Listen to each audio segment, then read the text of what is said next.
I stood alone at my wife's funeral while the freezing Seattle rain soaked through my black wool coat. My children sat in their heated SUV 50 yards away, checking their stock portfolios. I thought that was the lowest moment of my life. I was wrong. The next morning they came for my home. They wanted the $2.4 million estate I built with my own hands. They thought I was just a grieving 70-year-old man ripe for the picking. But they forgot one thing. My wife Catherine did not leave that house to them. She left them a trap, and they walked right into it. Before I tell you how I destroyed their inheritance, let me know where you are watching from in the comments below. Hit like and subscribe if you have ever had to stand up to family who underestimated you. The rain in Seattle does not wash things away. It just makes everything heavier. The mud at the cemetery clung to my dress shoes like lead weights as I watched the casket lower into the ground. I am Harrison Bennett, 70 years old, a retired structural engineer. I have spent my life calculating loads and stresses, making sure buildings do not collapse under pressure. But as I stood there watching the earth cover the only woman I ever loved, I felt my own internal pillars beginning to buckle. I looked over my shoulder. The engine of the black Lincoln Navigator was running. I could see the exhaust plumbing in the cold air. Inside, my son Preston and my daughter Mallory were warm. They had not stepped out of the car, not once. Preston was on a call, probably shouting at some crypto exchange support line about his failing investments. Mallory was adjusting the ring light on her phone, likely preparing a sad selfie for her followers. They were waiting for me to finish so we could move on to the reading of the will. That was all that mattered to them, the paperwork.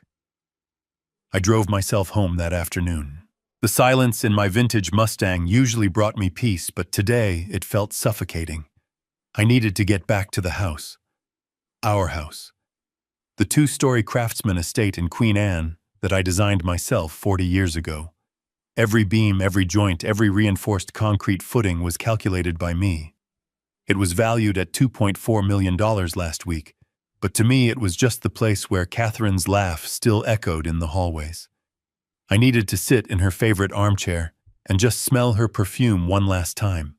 But as I turned the corner onto our street, my heart stopped. There was a massive truck blocking my driveway. It was not a delivery truck. It was a moving van. An Atlas Van Lines 18-wheeler with the ramp already extended down to my pavement. I slammed the brakes, my tires skidding on the wet asphalt. For a second, I thought I was at the wrong house. Maybe the grief was making me hallucinate. But then I saw him. Preston was standing on my porch. He was wearing a beige trench coat, holding a tablet, and pointing at the front door like a general commanding troops. 2 men in blue jumpsuits were carrying out a sofa. My breath caught in my throat. That was not just any sofa. That was the dusty rose velvet love seat Catherine bought for our first anniversary. We had sat on that couch to watch the moon landing. We had sat on that couch when we found out she was pregnant with Preston. I threw my car door open and ran toward them, ignoring the stiffness in my knees. "Stop!" I shouted, my voice cracking. "Put that down! What do you think you are doing?"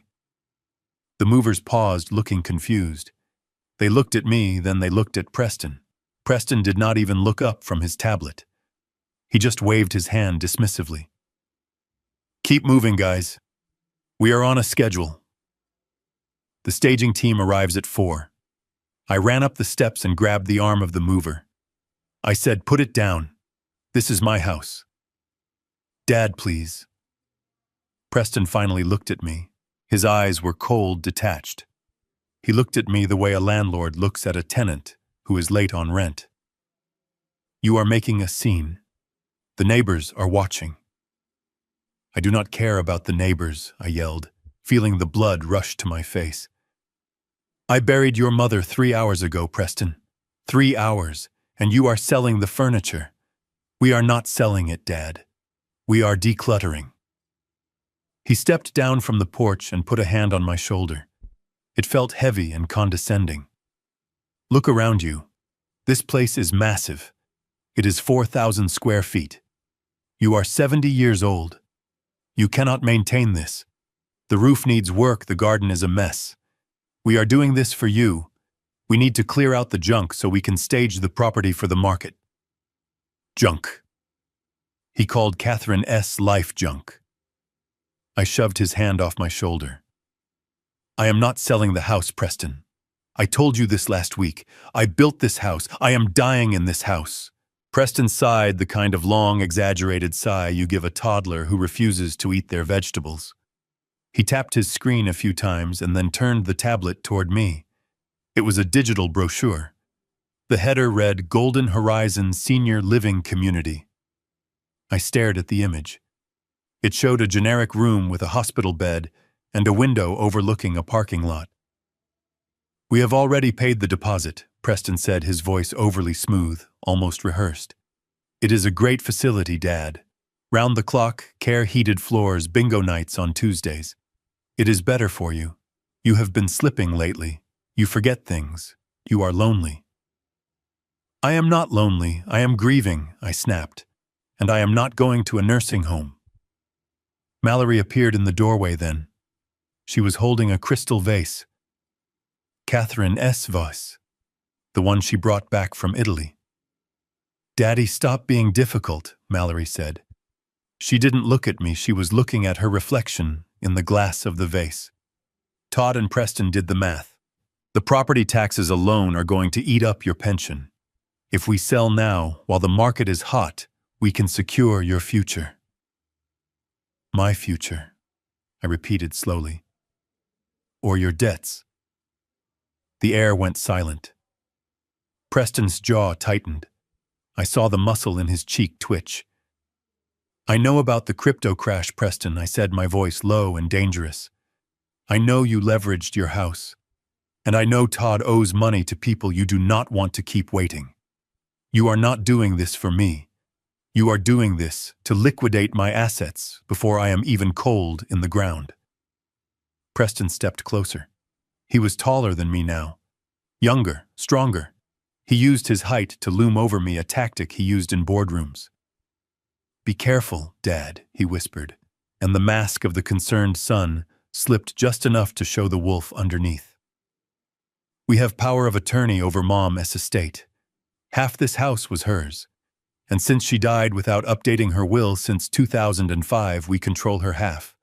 We are listing the house on Monday. He signaled the movers again. Take the grandfather clock next. No, I shouted. I moved to block the door. I stood there shivering in my damp funeral clothes, spreading my arms across the entrance of the home I designed. You are not taking a single thing out of this house. Preston looked at me with a mixture of pity and annoyance. Then he said the words that froze my blood. We did not want to do it this way, Dad. But if you are going to be unstable, we will have to call the social worker. Dr. Evans has already prepared the evaluation. What evaluation? I asked, feeling a cold knot form in my stomach. The cognitive decline evaluation, Preston said calmly. You are confused, Dad. You are aggressive. You are shouting at people. You are clearly not capable of making decisions anymore. If you do not step aside and let us help you, we will have you declared mentally incompetent by tomorrow morning. Then we won't just put you in Golden Horizon. We will put you in the state facility. And trust me, you do not want to go there. I looked at him. I looked at the son I had taught to ride a bike. The son I had paid tuition for. He was threatening to lock me away in a state asylum so he could sell my house to pay his gambling debts. I looked at the movers waiting awkwardly with the velvet sofa. I looked at the rain falling on the driveway. I realized then that my grief was a luxury I could no longer afford. If I continued to be the sad mourning husband, I would lose everything. I lowered my arms. I stepped aside. Good choice, Dad. Preston smiled a shark-like smile. Why don't you go down to the basement? We moved your cot down there so you would be out of the way.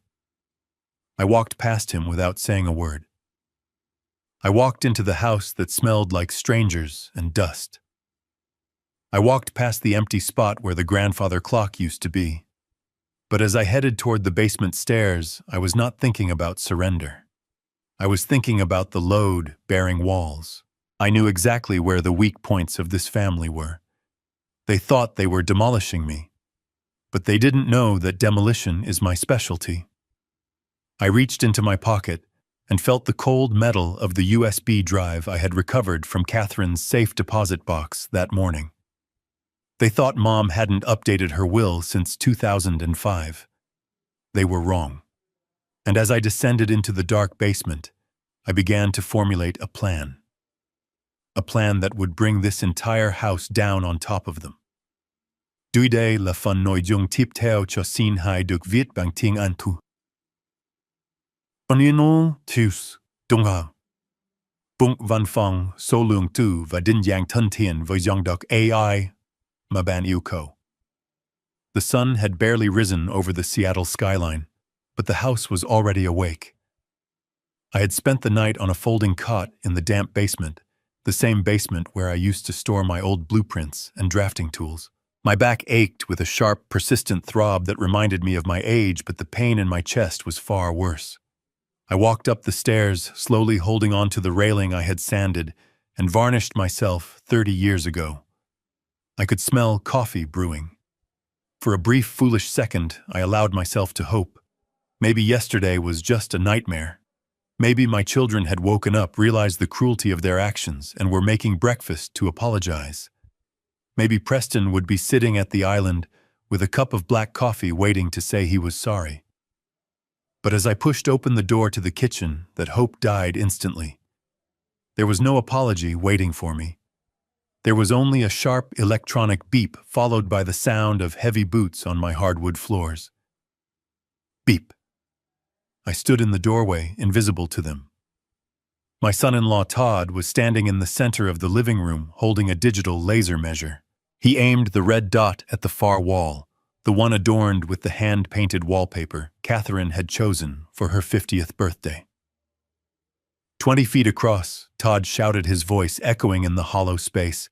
If we knock out this partition wall, we can open up the entire floor plan. Open concept sells Preston. We need to modernize this dinosaur. Preston was sitting at the kitchen island, not eating, but typing furiously on his laptop. He didn't look up when I entered. He just took a sip from a mug, my mug, the one with the faded engineering firm logo, and nodded. Do it, Preston said, his voice flat and transactional. Get the contractor here by noon. If we demo the wall today, we can list it as a renovation in progress. I felt a cold rage tighten my throat. I stepped further into the room. My presence seemed to annoy them rather than shame them. You cannot take that wall down, I said, my voice steady despite the trembling in my hands. Todd turned around, looking at me with a smirk that didn't reach his eyes. He lowered the laser measure, but didn't put it away. Good morning to you too, Harrison. Todd said, his tone dripping with condescension. And why exactly can't we take the wall down? Because of the wallpaper, we can scrape that old stuff off in an hour. No, you idiot, I said, stepping past him to tap my knuckles against the plaster. Because this is a load-bearing sheer wall. I designed the structural integrity of this house myself in 1982. There is a steel column inside this plaster that supports the master bedroom suite upstairs. If you knock this wall down without installing a support beam, the entire second floor will collapse into the kitchen. Todd rolled his eyes and looked at Preston. Hear that? The engineer is speaking. Apparently the house is going to fall down. Preston finally looked up from his screen.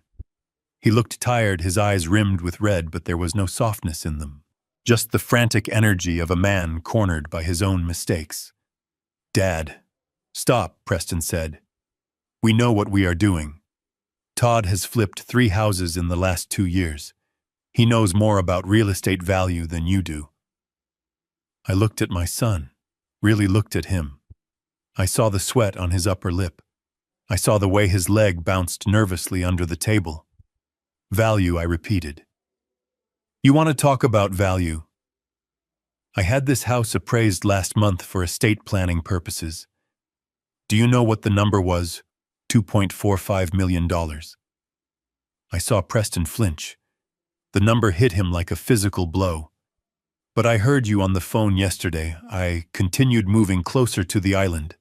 I heard you talking to that investor friend of yours. You are offering it to him for $1.8 million. You are willing to throw away $650,000 of equity just to sell it fast. Why, Preston? Why are you so desperate to turn my home into cash by the end of the week? Preston slammed his laptop shut. The sound cracked through the kitchen like a gunshot. Because $1.8 million today is better than waiting 6 months for your imaginary price, Preston shouted, standing up. He was taller than me now, looming over the breakfast bar. You don't understand the market, Dad. You are living in the past. We need liquidity. We need to settle the estate expenses. Estate expenses, I scoffed. You mean your gambling debts? You mean the margin calls on your crypto accounts? Preston's face turned a violent shade of crimson. He walked around the island, closing the distance between us. For a moment I thought he might hit me, but he stopped a foot away, his breathing heavy. It doesn't matter, Preston hissed. It is not your house anymore. Mom is gone. You are mentally unfit, and we are the trustees. We make the decisions. He reached into his briefcase, a leather bag I had bought him when he graduated business school, and pulled out a glossy trifold brochure. He slapped it onto the granite countertop.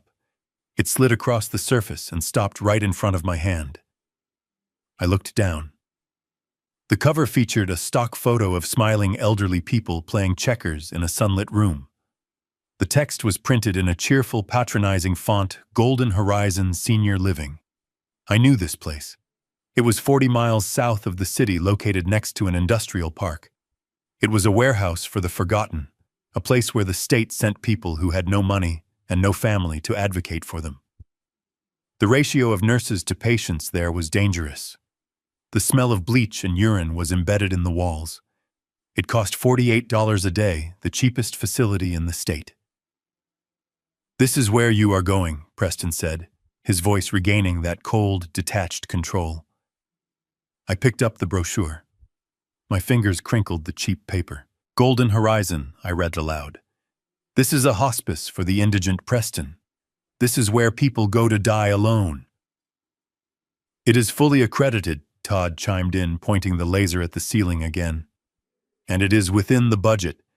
We cannot afford the fancy places you were looking at, not with the renovation costs we have to cover here. I looked from Todd to Preston. The cruelty was breathtaking. They were selling my $2 million home, stealing the equity, and shipping me off to a place that cost less than a motel room so they could pocket the difference.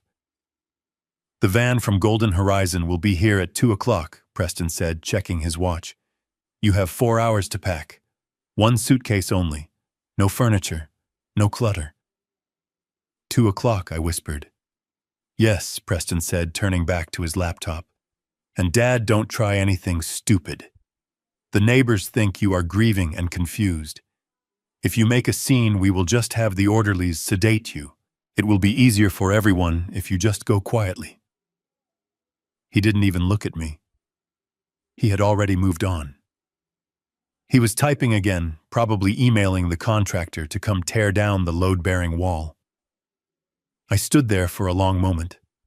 I looked at the crack in the plaster above the stove, a hairline fracture I had been meaning to fix with a bit of spackle. I realized then that I would never fix it. The house I built, the life I constructed with Catherine, was being dismantled in front of my eyes by the very people we created. I looked at the brochure in my hand one last time. Golden Horizon. Okay, I said softly. Preston stopped typing. He looked suspicious. Okay, I will be ready at 2, I said. I will go pack my things. I turned and walked out of the kitchen. I felt their eyes on my back. I heard Todd chuckle. See, Todd said to Preston. I told you he would fold. He is just an old man, Preston. He knows when he is beaten. I walked back toward the basement door, keeping my head down, letting my shoulders slump as if defeated. But as soon as I closed the door behind me and the darkness of the stairwell swallowed me, I straightened my spine. They thought I was defeated. They thought I was packing a suitcase to go to a warehouse to die. They were wrong. I wasn't going to pack clothes. I was going to my workbench. I checked my watch. 4 hours. 4 hours was a lifetime for an engineer.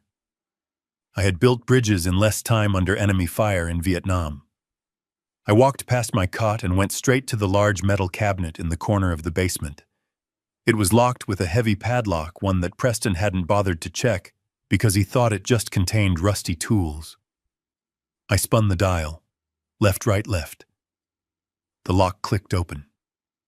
Inside, sitting next to my old structural diagrams, was a stack of red binders. Catherine's binders. The financial records she had kept hidden for 15 years.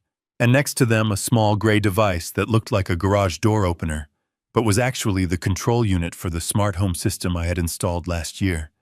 A system Preston didn't even know existed. 2 o'clock, I whispered to the empty room. If they wanted to treat me like a tenant they were evicting, then I would show them what happens when you try to demolish a building that still has live explosives inside. I picked up the gray remote. Let the countdown begin. I needed armor. In a house that was rapidly becoming a battlefield occupied by enemy forces, I needed something that felt like me.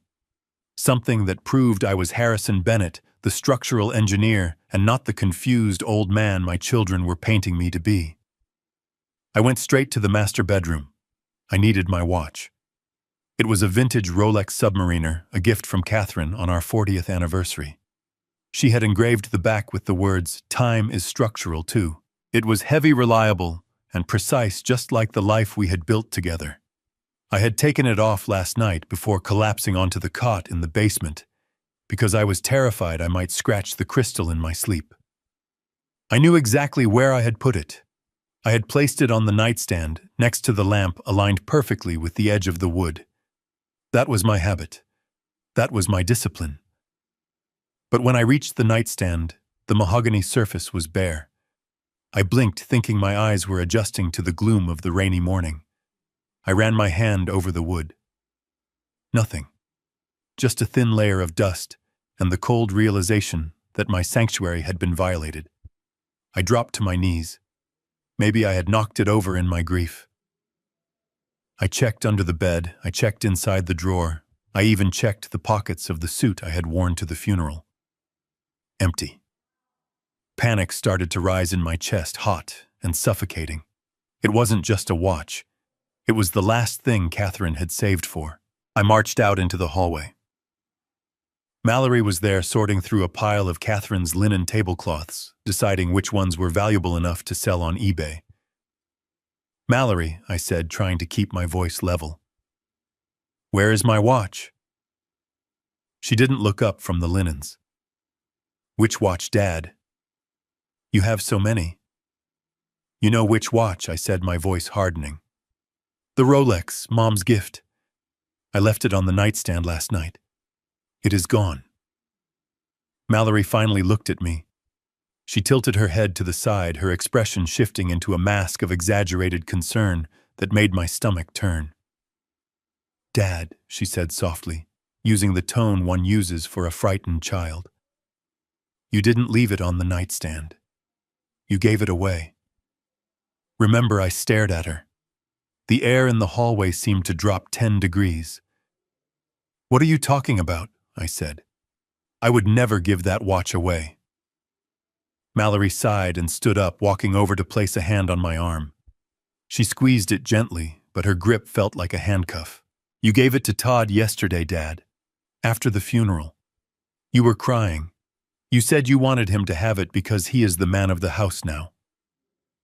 You said Mom would have wanted him to wear it." I pulled my arm away, as if she had burned me. "That is a lie," I said, my voice shaking. "That is a bold-faced lie, Mallory. I never said that. I hate Todd.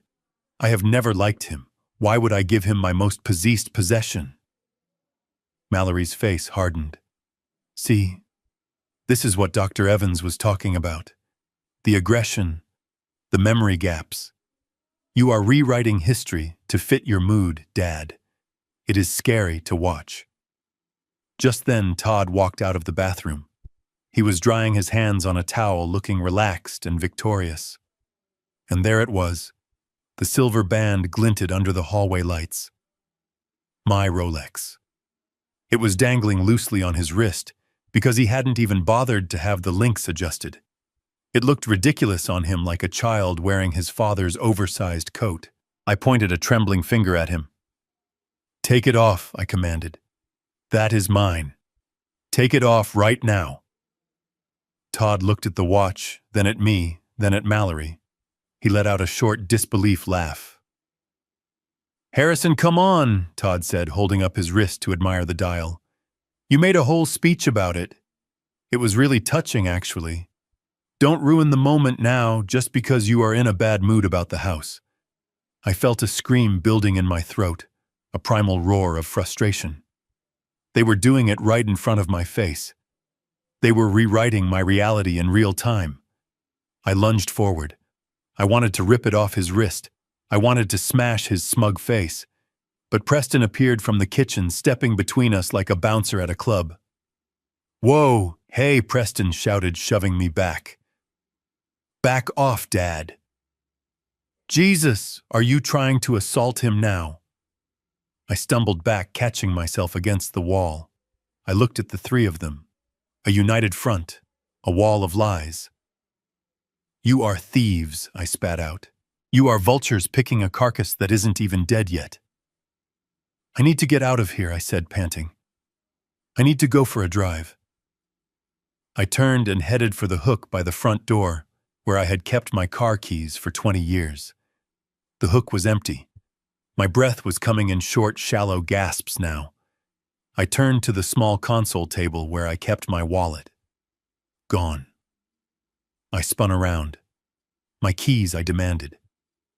"My wallet. Where are they?" Preston crossed his arms. "We put them somewhere safe, Dad." "Safe," I yelled. "You are not fit to drive," Preston said calmly, "and you definitely shouldn't be carrying credit cards. You might wander off and buy something crazy or lose them. We are protecting you from yourself." I felt the room spinning. My chest was tight, my blood pressure. I could feel it spiking, a dangerous thumping in my ears. I needed my medication.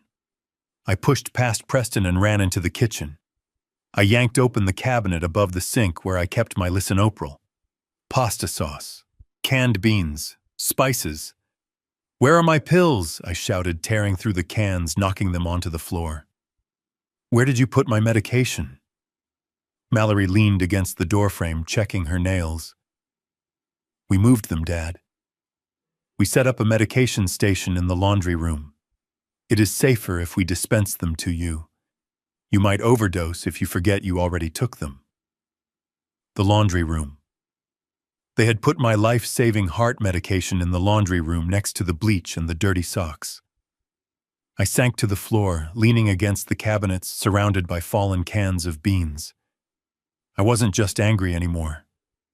I was terrified. This wasn't just greed. This was systematic dismantling of a human being. They were taking my time, my mobility, my identity, and my health. They were stripping me down to nothing, so that when the van from Golden Horizon arrived, I would be nothing but a trembling, confused shell that would go willingly. I closed my eyes and focused on my breathing. In, out. In, out. I could not let them see me break. If I broke, they won. After a few minutes, the kitchen went quiet. They had left me there assuming I was defeated. I pulled myself up. My knees cracked.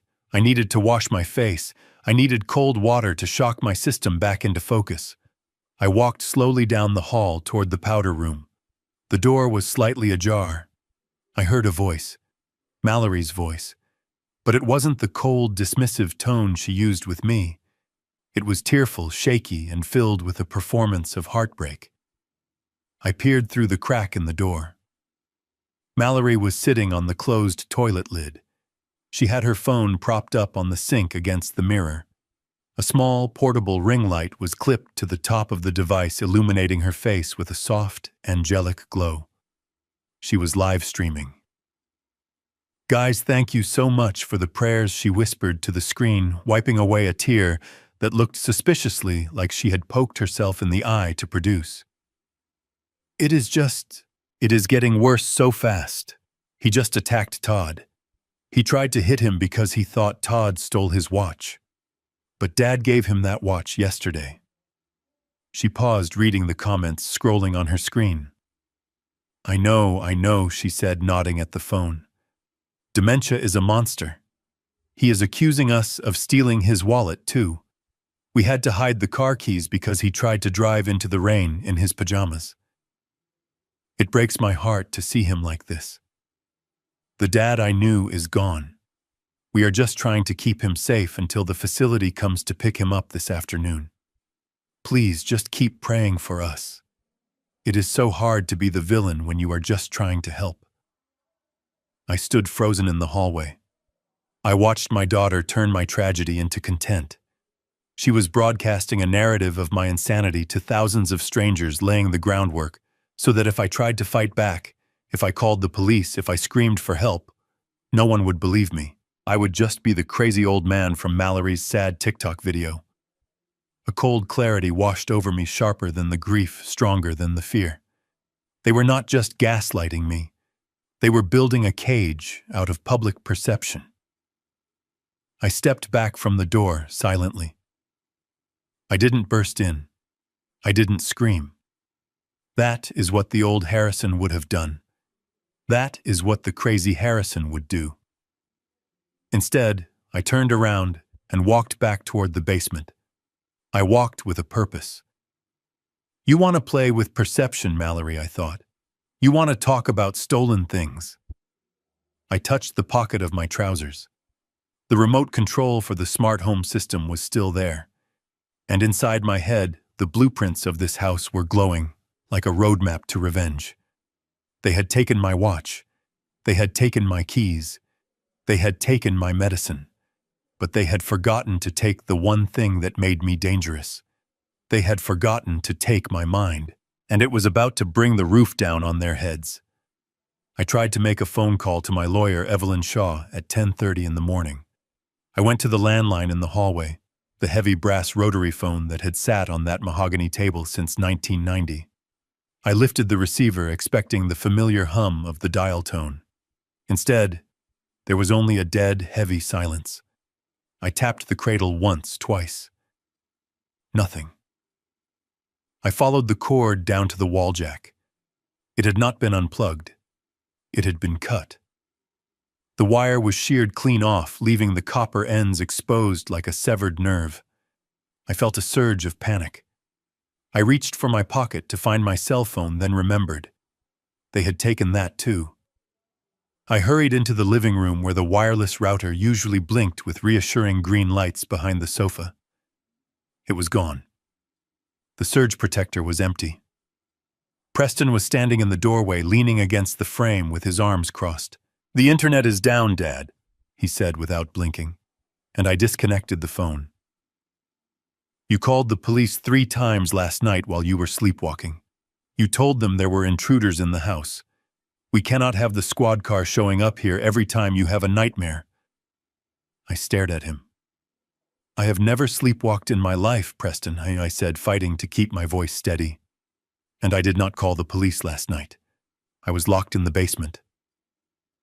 Preston shook his head with a look of exhausted pity. "See? You do not even remember doing it. This is exactly why we need to move you. You are becoming a danger to yourself." Before I could respond, the front door opened. 2 men in blue coveralls walked in, carrying plastic drop cloths and buckets of paint. They did not look like professional painters. They looked rough, tired, and they smelled of stale cigarette smoke. "Okay, guys." Preston clapped his hands. "Upstairs. Master bedroom. Everything comes out. We need that room stripped and primed by noon." My heart hammered against my ribs. "No," I said, stepping forward. You cannot go in there. Catherine's things are still in there. Her clothes, her jewelry box. You haven't let me pack her things yet. We will pack them for you, Dad Mallory said, emerging from the kitchen with a half-eaten apple. We are going to put everything in storage. We need to paint the room neutral gray. That old floral wallpaper gives buyers a headache. Neutral gray. They were going to paint over the floral pattern Catherine had picked out when she was pregnant with Mallory. They were erasing her. I tried to block the stairs, but Todd stepped in front of me. He put a hand on my chest. It wasn't a gentle touch. It was a shove disguised as a pat. "Why don't you go back downstairs?" Harrison Todd said, his voice low enough that the painters couldn't hear. "You are in the way. We moved your recliner down there. It is cozy. Go take a nap." I looked at the three of them, my son, my daughter, my son-in-law. They formed a wall of youth and arrogance that I could not break. I was outnumbered. I was cut off from the outside world, and I was tired. I turned around and walked to the basement door. I did not slam it. I closed it softly. The click of the latch sounded like a prison cell locking. I descended into the gloom. The basement was cold. The air smelled of mildew and unwashed concrete. They had shoved my leather recliner into the corner next to the water heater. My cot was pushed against the wall. A single bare bulb hung from the ceiling, casting long, skeletal shadows across the floor. This was my home. I had built the foundation, ensuring it could withstand earthquakes and storms. Now I was exiled to its bowels like an unwanted rodent. I sat in the recliner and closed my eyes. The house above me creaked. I knew every sound this house made. I knew that a creak near the chimney meant someone was walking in the hallway. I knew that a thud near the window meant the wind was hitting the north face. And I knew something else. When I designed the HVAC system for this house in the 80s, I had installed oversized galvanized steel ducts to ensure efficient airflow. Metal carries sound. It carries it perfectly if you know where to listen. I opened my eyes. Directly above my head, running along the ceiling joists, was the main return vent for the living room and kitchen. It was a metal artery that connected the heart of the house to where I sat. I heard footsteps. Heavy. Pacing. That was Todd. I stood up and dragged my heavy recliner underneath the vent. I climbed up onto the armrest, balancing myself precariously. I pressed my ear against the cold, galvanized steel. The sound was tinny but crystal clear. It was like Todd was standing right next to me. "I am telling you I need until Tuesday." Todd was on the phone. His voice was not the arrogant, booming baritone he used with me. It was high, thin, and trembling. "Please listen to me," Todd pleaded. "The old man is signing the papers today." "Yes. Today. We have a buyer lined up for cash. 1.8 million. It is a fire sale. We are practically giving it away." There was a silence on the other end. Todd was listening. I could hear his rapid breathing through the metal. "I know," Todd said, his voice cracking. "I know I said Monday. But the bank needs 24 hours to clear the wire. Tuesday morning. I will have the $400,000 plus the vigorish. Every cent. $400,000. The number hit me harder than the cold basement air. Todd continued, desperation seeping into every word. "No, don't send anyone to the house. Please. My wife is here. The old man is... Look, he is barely lucid. We have him under control. He is going to a facility this afternoon. Once he is gone, the house is ours. I just need you to hold off the guys for 48 hours. He paused again, then a whispered, terrifying submission. "Understood. If the money isn't there by Tuesday noon, you take the car. And the fingers." "I understand." I heard the call end. I heard Todd let out a long, shaky breath, followed by the sound of something heavy, probably a fist, slamming onto the kitchen counter. I climbed down from the recliner and sat in the dark. My heart was not racing anymore. It had slowed to a cold, rhythmic thud. For the last 24 hours, I had been trying to rationalize their behavior. I thought they were just selfish. I thought they were spoiled children who didn't understand the value of sentimental things. I thought they were just greedy for an early inheritance. But this was different. This wasn't about greed. This was about survival. Todd was in deep with a loan shark, $400,000 deep. And Preston knew. Mallory probably knew. They weren't selling my house to secure my future. They were selling my house to save Todd's fingers. They were not misguided. They were criminals. I looked around the damp basement. The shadows didn't look scary anymore. They looked like cover. I realized then that the Harrison Bennett who walked into this basement 5 minutes ago, the grieving husband, the confused father, was gone. He had died the moment he heard that phone call. The man sitting in the chair now was not a victim. He was a witness. They had cut the phone line to keep me from calling for help, but they had forgotten that isolation works both ways. If I couldn't call out, no one could call in to warn them. I was not trapped down here with them. They were trapped in the house with me. I stood up and walked over to my workbench. I picked up a roll of heavy-duty duct tape and a pair of industrial wire cutters. Todd needed money by Tuesday. Preston needed me out by 2 o'clock. I checked my watch, my imaginary watch, on my bare wrist. It was 11 a.m. I had 3 hours to turn this house from a quick cash grab into a fortress they would never escape. I looked at the main circuit breaker panel on the far wall. The gray metal box hummed with the electricity that powered their lights, their internet, their coffee maker, and their heating. I walked toward it. "You want to leave me in the dark?" I whispered. "Let's see how you like it." The darkness of the basement was becoming suffocating, so when the smell of roasted garlic and tomato drifted down the stairwell at 6 o'clock, I felt my stomach clench with hunger. I had not eaten since the funeral buffet yesterday. I climbed the stairs slowly, pretending to be the frail, defeated old man they wanted me to be. When I opened the door, the kitchen was transformed. The harsh construction lights were off, and the warm, recessed lighting was dimmed. The table was set with placemats and the good silver. Maria, our housekeeper for 20 years, was nowhere to be seen. Usually at this hour she would be humming while scrubbing the pots, but the sink was empty. Standing at the stove stirring a steaming pot was Mallory. She was not wearing her usual designer athleisure wear. She was wearing an apron over a modest dress, and her hair was tied back. When she saw me, she didn't roll her eyes or check her phone. She smiled.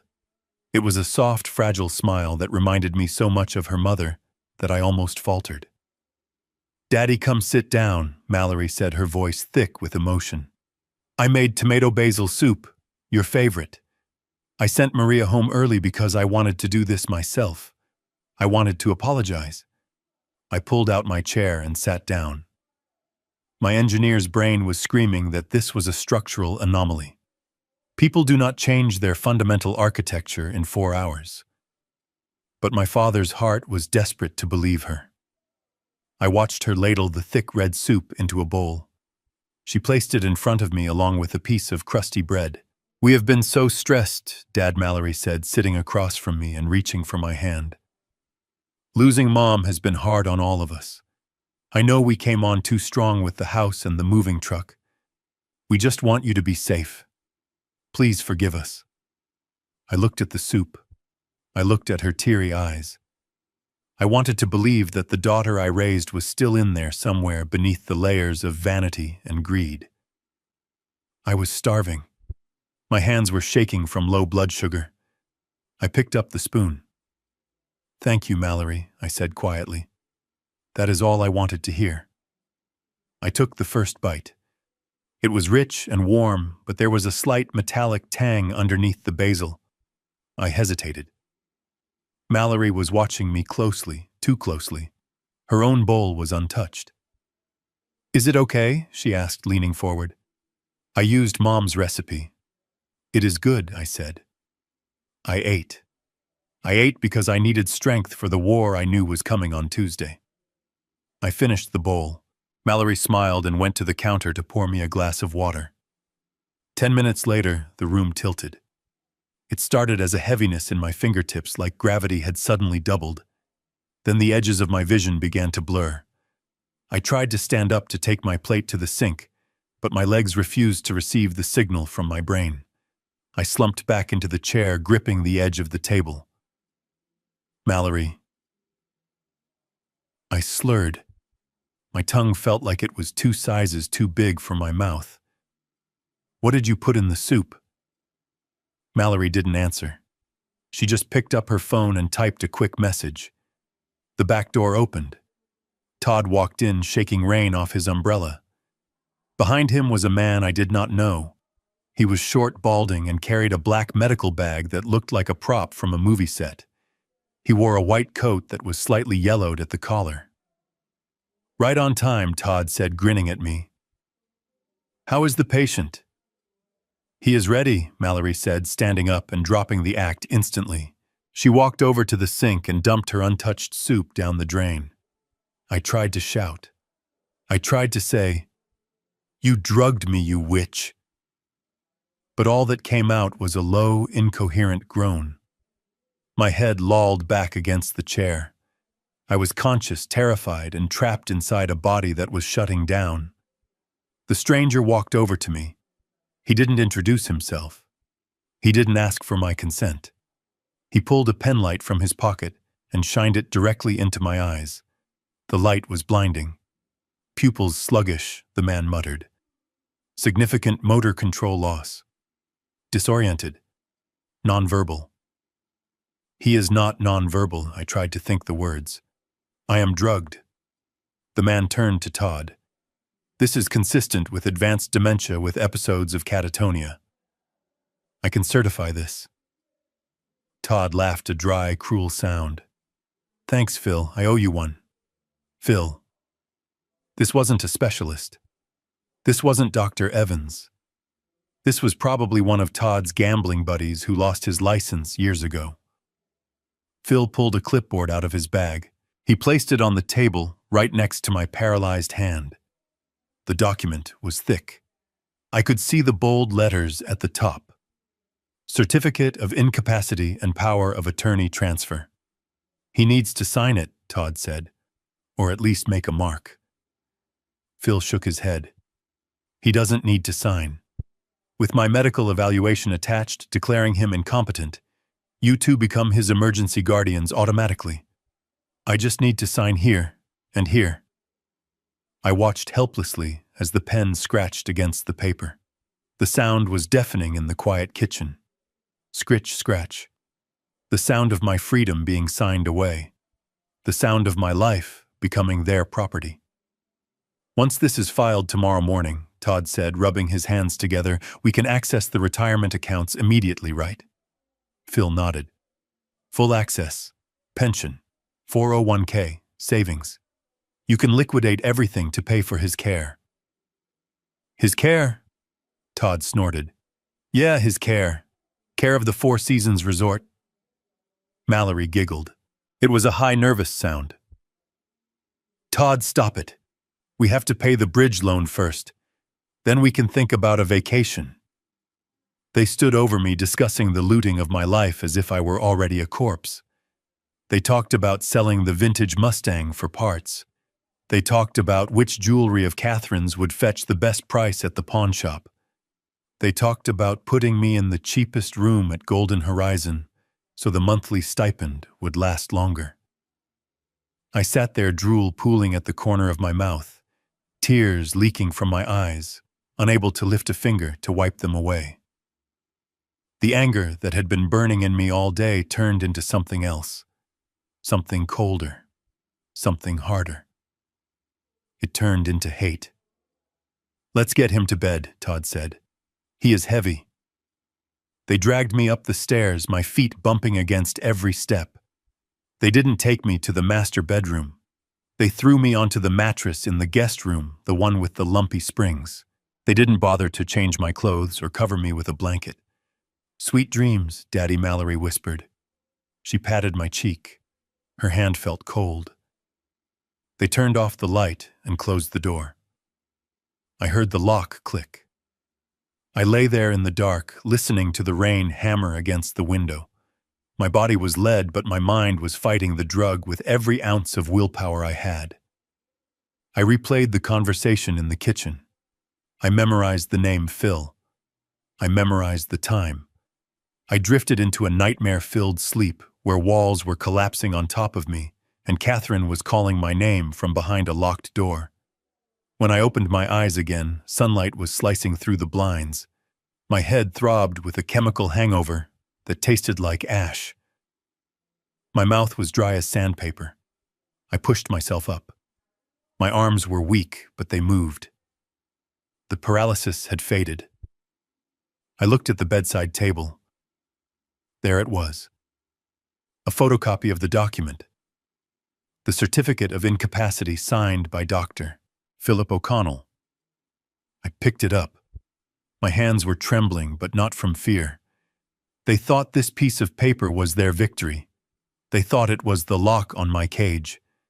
But they had made a fatal error. By declaring me incompetent, they had freed me from the rules of civil society. If I was crazy, I couldn't be held responsible for what I was about to do. I looked at the date on the paper. Today was Tuesday. The deadline. I crumpled the paper in my fist. "You want crazy," I whispered to the empty room.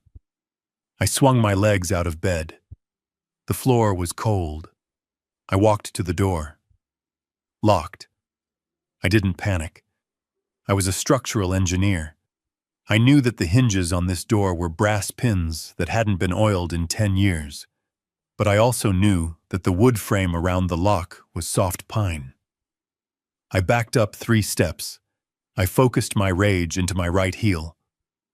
I am not going to Golden Horizon. I kicked the door. Wood splintered. I am going to war. The sound of the heavy front door slamming shut echoed through the house like a thunderclap.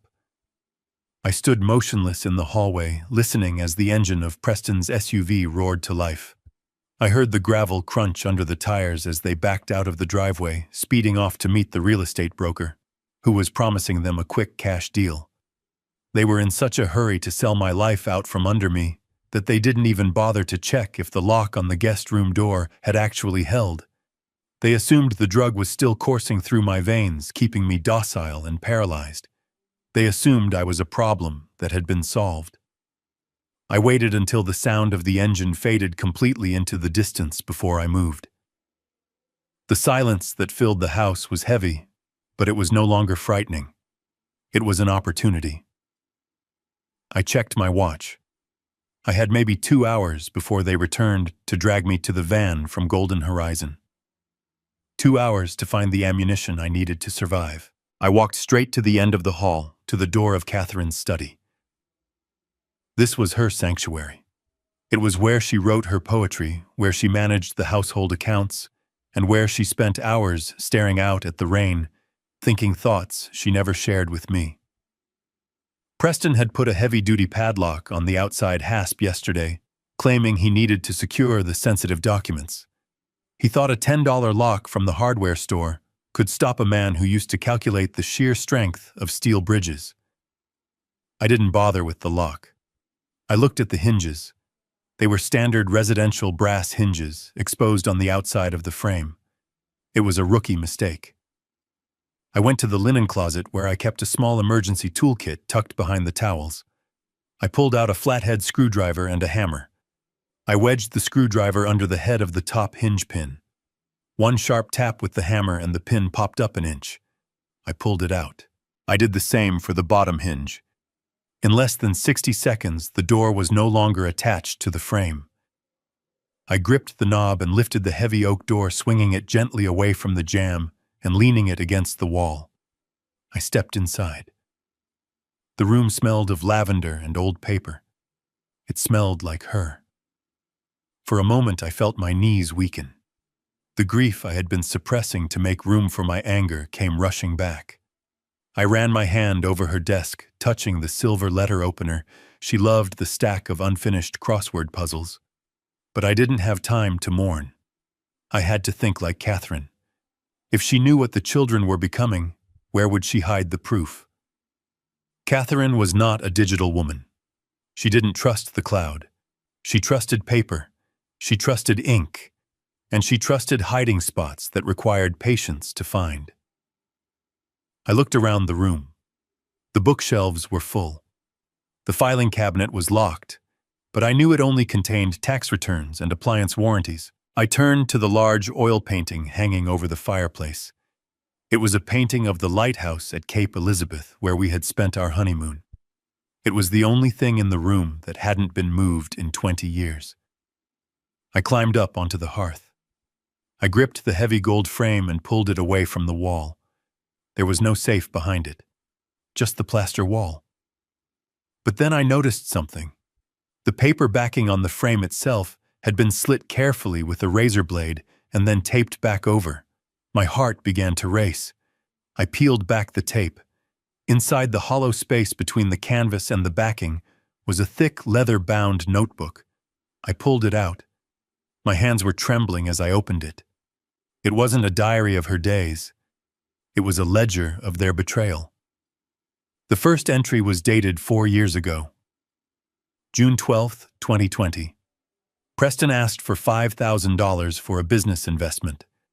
I gave it to him. I found out today he used it to pay off a debt to a bookie in Las Vegas. He looked me in the eye and swore on his grandmother's grave it was for software. I am starting to see him clearly now. I turned the page. August 4th, 2021. Mallory forged my signature on a credit card application. The bank called to verify. I told them it was a mistake to protect her. I paid the $2,000 bill. She didn't even say thank you. She just said, I owed it to her for not supporting her acting career. I flipped through the pages faster. It was all there. Every lie. Every theft.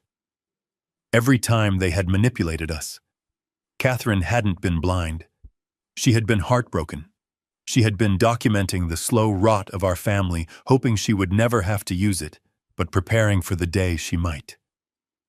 Then I reached the entry from 2 months ago. The handwriting was shaky. She was already sick then. November 1st.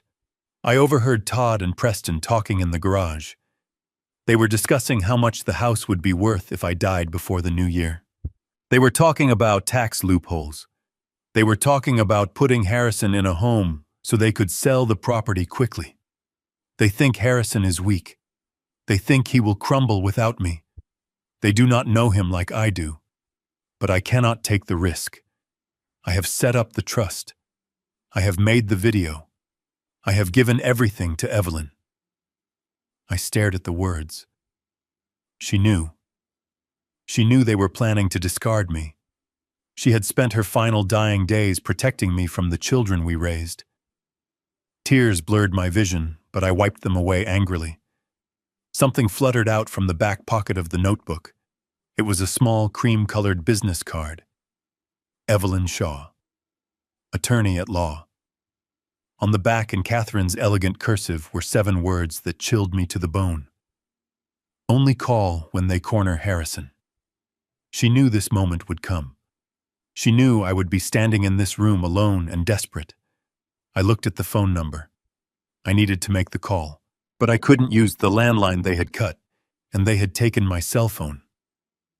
I remembered the toolbox, the big red metal chest I kept in the garage, but I also kept a small specialized kit in the bottom drawer of Catherine's desk for fixing her reading glasses and small electronics.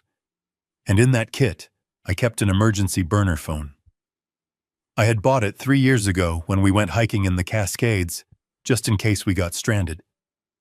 I had kept it charged out of habit. I yanked open the bottom drawer. I shoved aside the boxes of staples and paper clips. There it was, a cheap black flip phone. I pressed the power button. The screen lit up. 2 bars of battery. It was enough. I dialed the number on the card.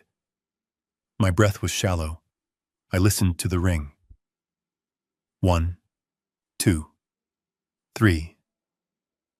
Law offices of Evelyn Shaw, a professional voice answered. I need to speak to Evelyn Shaw, I said, my voice raspy. I am sorry, Ms. Shaw is in a deposition. May I ask who is calling? Tell her it is Harrison Bennett, I said. Tell her the wolves are in the house. There was a pause, a shift in the receptionist's tone. Hold please, Mr. Bennett. Do not hang up. 10 seconds later, a sharp, clear voice came on the line. Harrison. It was Evelyn. She didn't sound surprised. She sounded ready. Evelyn. I said, gripping the phone so hard the plastic creaked. Catherine left me a note. She said to call you. I have been waiting for this call, Harrison, Evelyn said. Are you safe? No, I said. They have declared me incompetent. They have a doctor who signed a fake certificate. They are coming back in an hour to take me to a facility called Golden Horizon. They are selling the house today. Listen to me carefully, Harrison. Evelyn said, her voice cutting through my panic like a laser. Do not sign anything. Do not leave the house. If they try to force you out, you make a scene. You make them drag you. I need you to buy me time. How much time? I asked. I can be there in 2 hours with the sheriff, Evelyn said. But I need you to trigger the clause. They need to present the papers to you formally. They need to try to execute the transfer of assets. That is the trap Catherine set. They are bringing a notary at 2 o'clock, I said, looking at the notes in the diary. To sign the deed. Good, Evelyn said. Let them set the stage. Let them think they have won. I will walk in right when the pen touches the paper. But Harrison, you have to hold your ground until I get there. Can you do that? I looked at the diary in my hand. I looked at the painting of the lighthouse. I thought about the load-bearing wall in the kitchen. I can do more than hold my ground. Evelyn, I said, feeling a cold calm settle over me. I am going to give them a show they will never forget. Good man, Evelyn said. I am leaving now. Harrison. Yes. Catherine loved you very much. She bet everything on you being strong enough to survive this. I hung up the phone. I slid it into my pocket, along with the business card. I put the diary back into the hollow space behind the painting and pressed the tape back down. I lifted the heavy door and slid the hinges back into place, tapping the pins down so it looked like it had never been touched. I walked out of the study. I went back to the guest room. I sat on the edge of the bed and waited. Let them come. Let them bring their doctors and their notaries and their moving vans. I was not the victim anymore. I was the bait, and the trap was about to snap shut.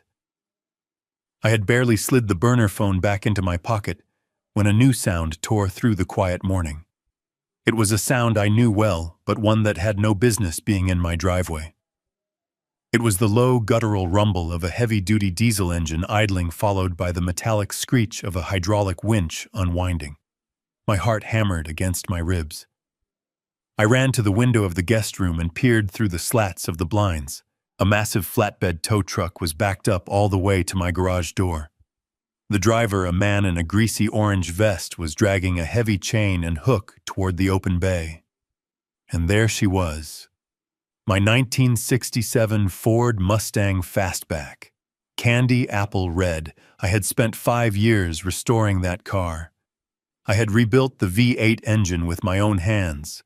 I had sanded every inch of the bodywork until it was smooth as glass. Catherine used to sit in the passenger seat with a scarf around her hair, laughing as we drove down the Pacific Coast Highway. That car was not just a vehicle. It was the last vessel of my youth.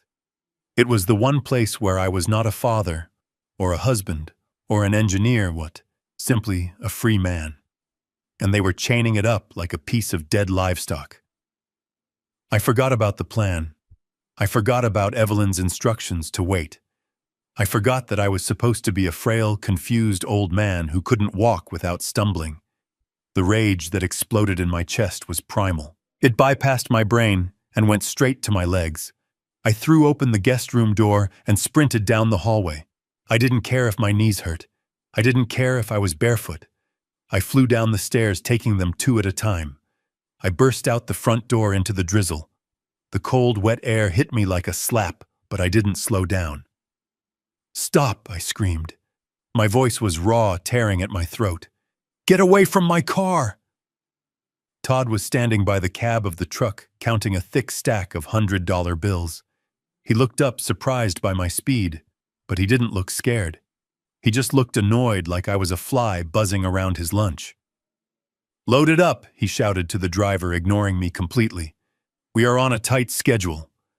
I reached the driveway and threw myself between the tow truck and the Mustang. I grabbed the cold steel chain the driver was holding.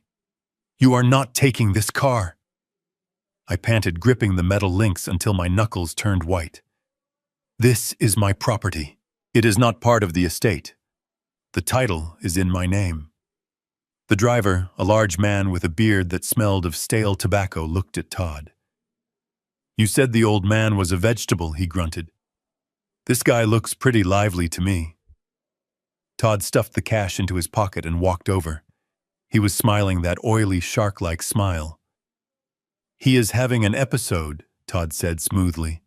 "Look at him. He is barefoot in the rain. He doesn't know what day it is. Just hook it up. I have the signed power of attorney right here."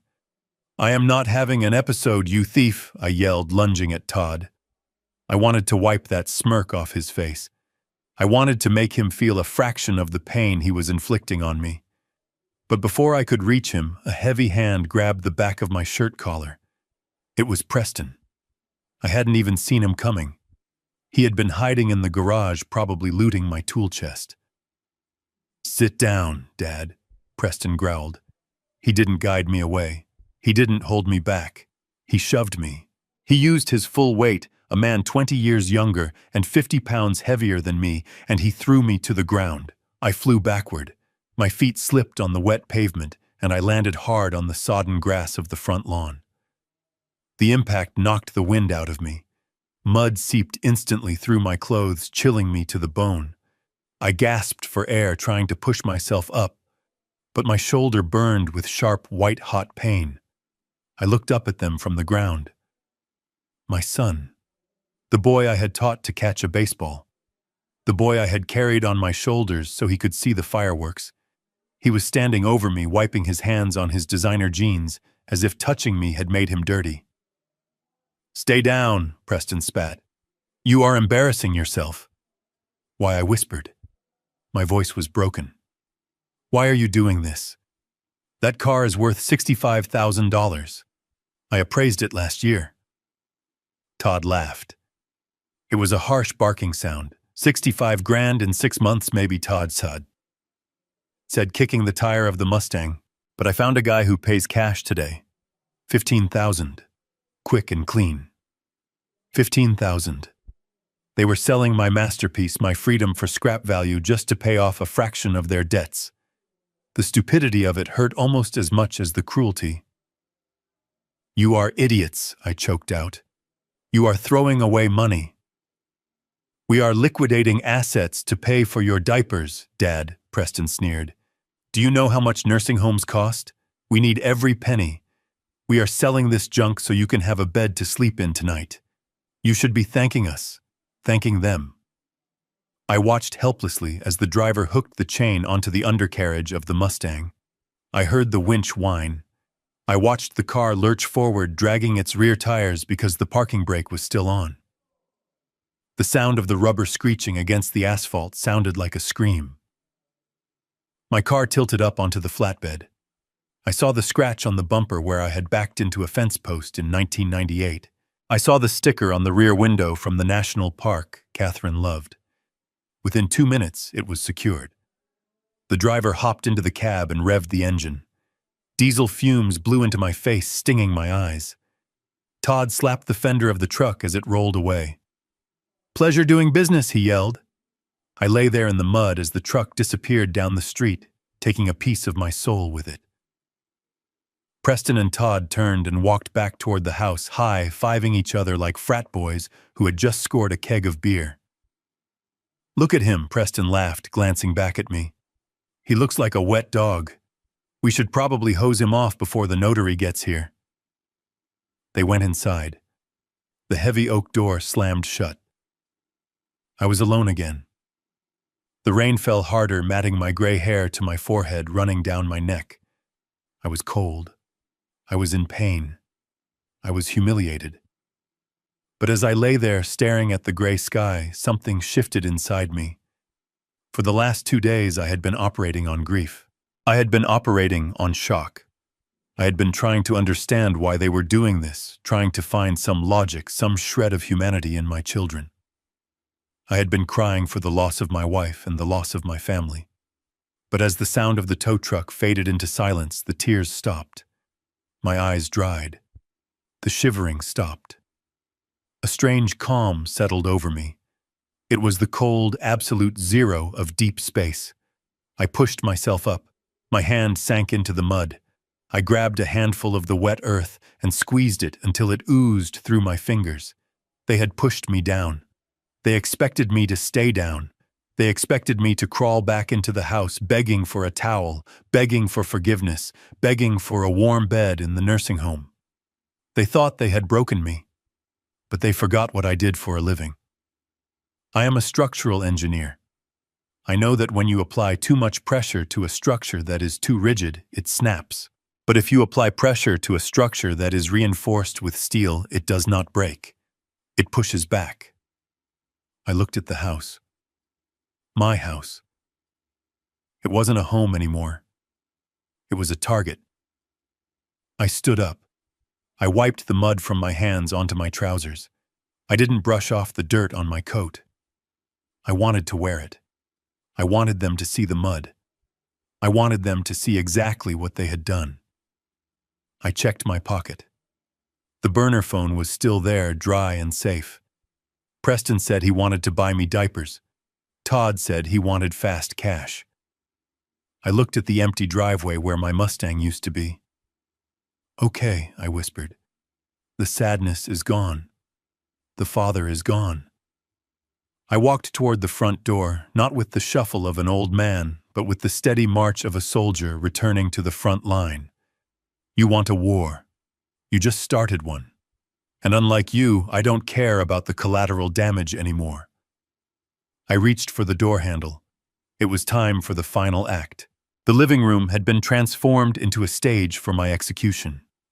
They had moved the coffee table to the center of the room and covered it with a white linen cloth. On top of it sat a bottle of Dom Perignon, a platter of imported cheeses that I would never eat, and a stack of legal documents thick enough to choke a horse. A man I did not recognize sat on the edge of the sofa. He was sweating profusely despite the air conditioning, and he kept wiping his palms on his cheap polyester trousers. This was Mr. Henderson, the notary public that Todd had found on short notice. He looked like a man who asked no questions as long as the cash was placed in the envelope up front. I shuffled into the room wearing my grease-stained work jacket. I saw the look of disgust on Mallory's face as she hastily moved her designer handbag off the sofa so I wouldn't touch it. Preston was standing by the fireplace holding a crystal flute of champagne.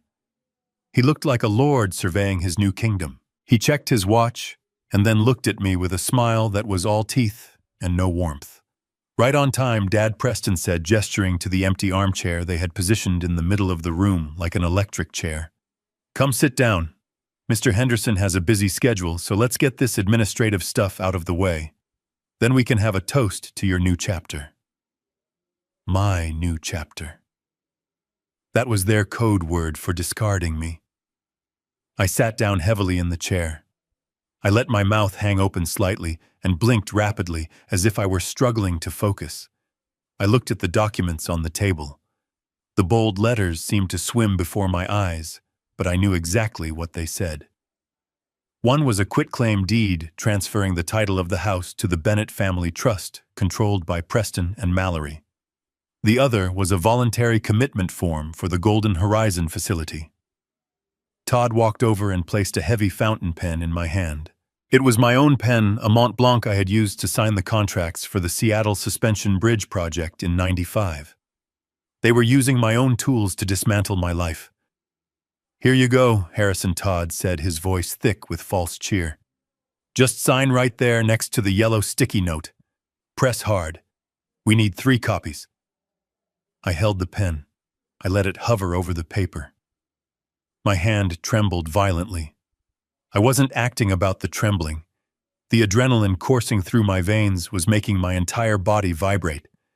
I was terrified not that I would sign, but that I would leap across the table and strangle him before the cavalry arrived. I looked up at Preston. He was staring at the pen with a hunger that was almost obscene. His eyes were wide, his pupils dilated.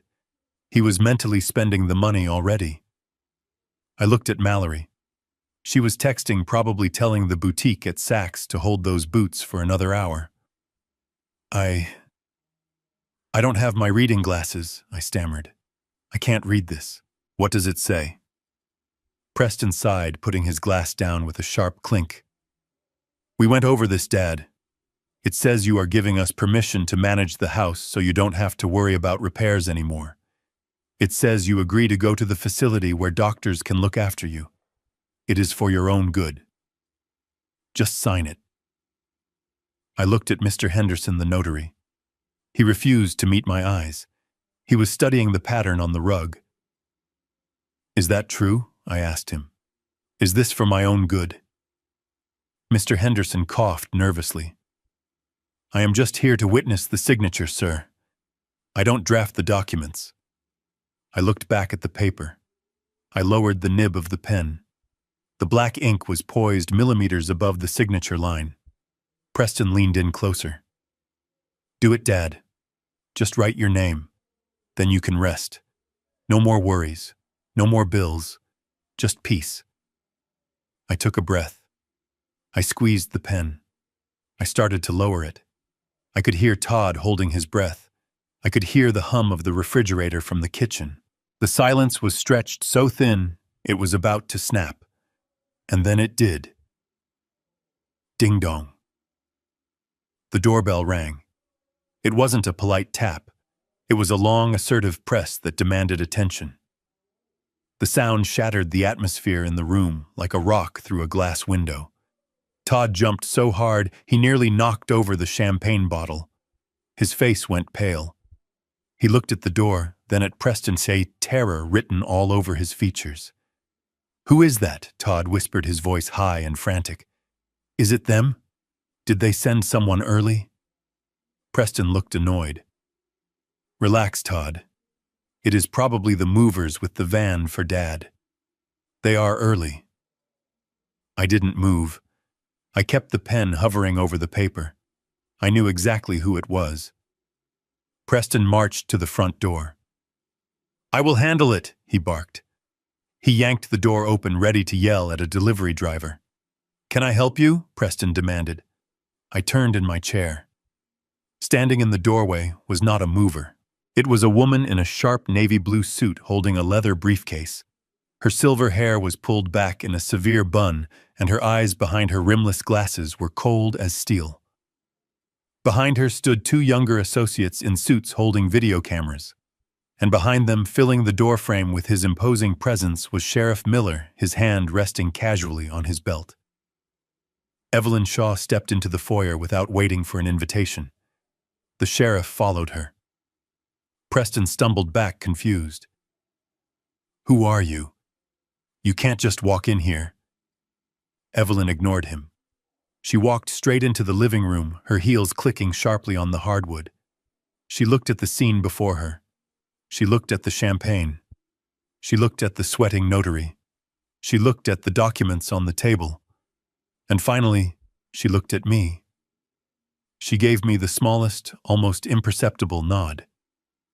Preston ran after her, his face turning red. "Excuse me, lady," I said, "get out. This is a private family gathering. You are trespassing, Sheriff. Why are you here? Remove these people." Todd had backed up against the wall, looking like he wanted to vanish. Mallory stood up, phone in hand, mouth agape. Evelyn stopped at the coffee table. She didn't shout. She didn't raise her voice. She spoke with the quiet, absolute authority of a woman who knows the law better than she knows her own children. "I am Evelyn Shaw," she said. "I am the executor of the Catherine Bennett estate, and I am Harrison Bennett's attorney." Preston laughed nervously. Mom's lawyer mom didn't have a lawyer. She was a housewife. And Dad is incapacitated. He can't hire a lawyer. "Look, we have the certificate right here." He pointed to the medical papers on the table. Evelyn picked up the certificate. She glanced at it for a second, then dropped it back onto the table as if it were a used tissue. "Dr. Philip O'Connell," she said. "License suspended in 2019 for prescription fraud. Currently awaiting trial. This document isn't worth the paper it is printed on, and neither is your authority here." Preston stepped forward, puffed up with bravado. "Listen here, you witch. This is my house. I am the trustee. I want you out. Now. Or I am pressing charges for harassment." Evelyn turned to face him. She was shorter than him, but at that moment she looked 10 feet tall. She placed her leather briefcase on the table right on top of the deed I was supposed to sign. "Your house," she repeated slowly, letting the words hang in the air. She clicked the latches of the briefcase open. Snap, snap. The sound was loud in the silent room. "You seem to be laboring under a significant misunderstanding, Mr. Bennett." She reached into the briefcase and pulled out a laptop. One of her assistants stepped forward and plugged it into the large television mounted above the fireplace. Preston frowned. "What is this? What are you doing?" Evelyn opened the laptop. The screen flickered to life. "You are right about one thing," Evelyn said, her voice icy. "Catherine was a housewife, but she was also a woman who knew exactly who her children were, and she knew exactly what you would do the moment she was gone." Preston scoffed. "This is ridiculous." "Get out of my house," Evelyn pressed a key on the laptop. "It is not your house," Evelyn said calmly, looking Preston dead in the eye. "And before you say another word, I suggest you watch this. It explains everything, including why you are about to lose a lot more than just this property." She turned the laptop screen toward us. On the TV, a video file began to play. The timestamp was from 4 weeks ago. The room went deathly silent. Even Todd stopped breathing. I sat back in my chair and capped the pen. My hand wasn't shaking anymore. I looked at Preston. "Watch closely, son," I said softly. "Mom has something to tell you." Evelyn pressed the space bar on the silver laptop, and the large television screen mounted above the fireplace flickered to life. The static cleared to reveal a bedroom. My bedroom. Sitting in the armchair by the window wearing her favorite blue cashmere cardigan was Catherine. The video was dated just 4 weeks ago. She looked frail, the oxygen tube draped around her neck like a translucent necklace, but her eyes were sharp. They were bright, with a fierce intelligence that I had missed every single minute of the last 3 days. Preston scoffed loudly, crossing his arms. "What is this? A goodbye message? We do not have time for sentimental home movies. We have a schedule to keep." "Shut up," I said. My voice was not loud, but it carried a weight that made Preston blink and step back. On the screen, Catherine adjusted her glasses and looked directly into the camera lens. It felt like she was looking right at me, right through the screen and into my soul. "Hello, Harrison. Hello, children. Hello. If you are watching this video, it means I am gone. And if you are watching this in the presence of Evelyn Shaw, it means my worst fears have come true. It means you have tried to corner your father." Mallory shifted uncomfortably on the sofa, clutching her phone. "This is creepy," she muttered. "Can we turn it off? It is just Mom rambling." Evelyn stood like a statue beside the television, her arms crossed, her expression unreadable. "No one touches the remote," she said. Catherine continued on the screen. You all know me as a mother and a housewife. You know me as the woman who baked cookies for the PTA and clipped coupons to save 50 cents on laundry detergent. You thought our life was simple. You thought your father supported us entirely on his engineer's salary. And he did. He built this house and he put food on the table. But there is a part of my life I never shared with any of you because I wanted to protect you from the corruption that easy money brings. Preston rolled his eyes. Money. What money? Mom didn't have money. She had a checking account with $200 in it. Catherine seemed to answer him from beyond the grave. In 1992, when my uncle died and left me $10,000, I did not put it in a savings account like I told you. I invested it. I became a silent partner in a small shipping and logistics company that was just starting out in the port of Seattle. I stared at the screen. I was stunned. 30 years of marriage and she had never breathed a word of this.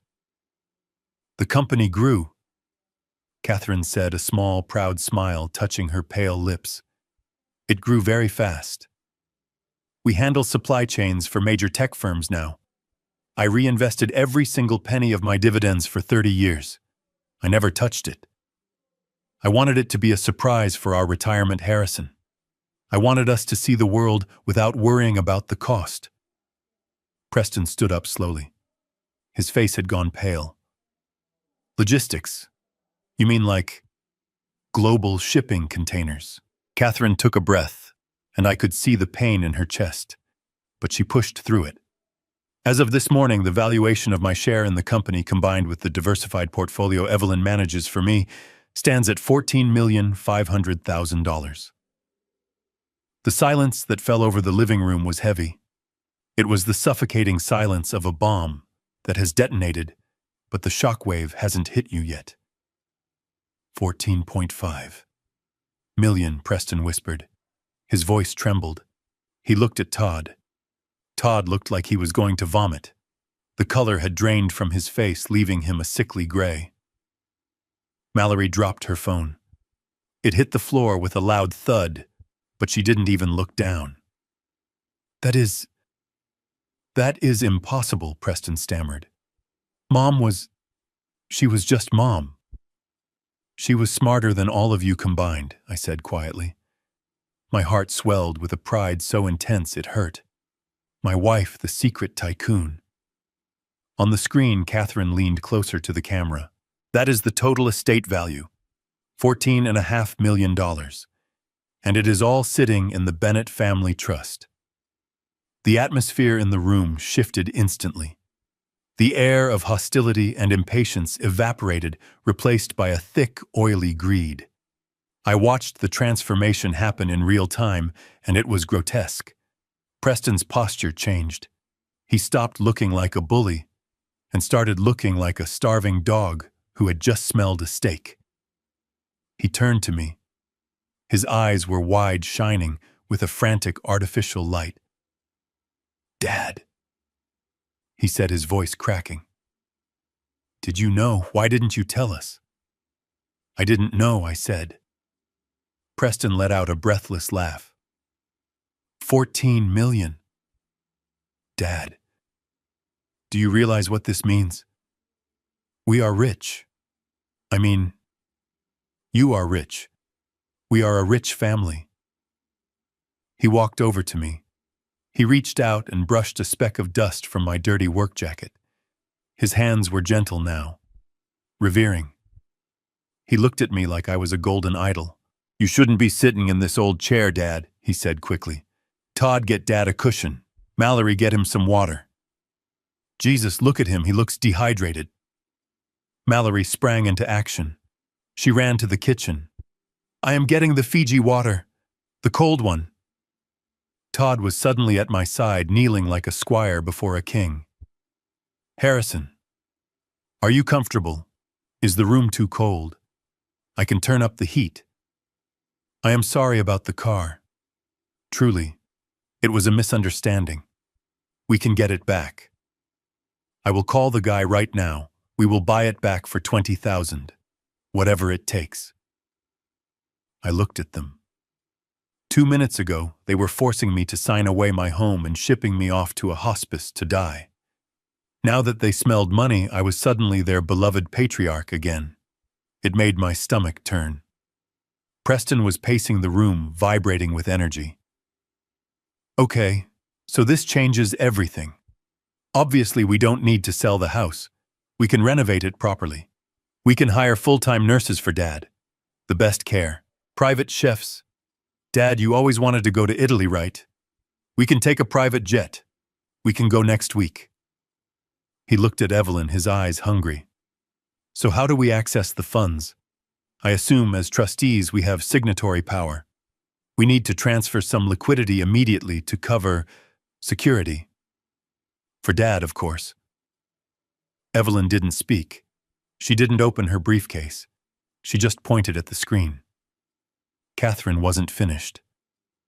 On the video, my wife's expression hardened. Her eyes lost their warmth and became steel. I can see you smiling, Catherine said. I can see the wheels turning in your heads. Preston, you are probably thinking about how this pays off your gambling debts. Mallory, you are probably shopping for a new car in your mind.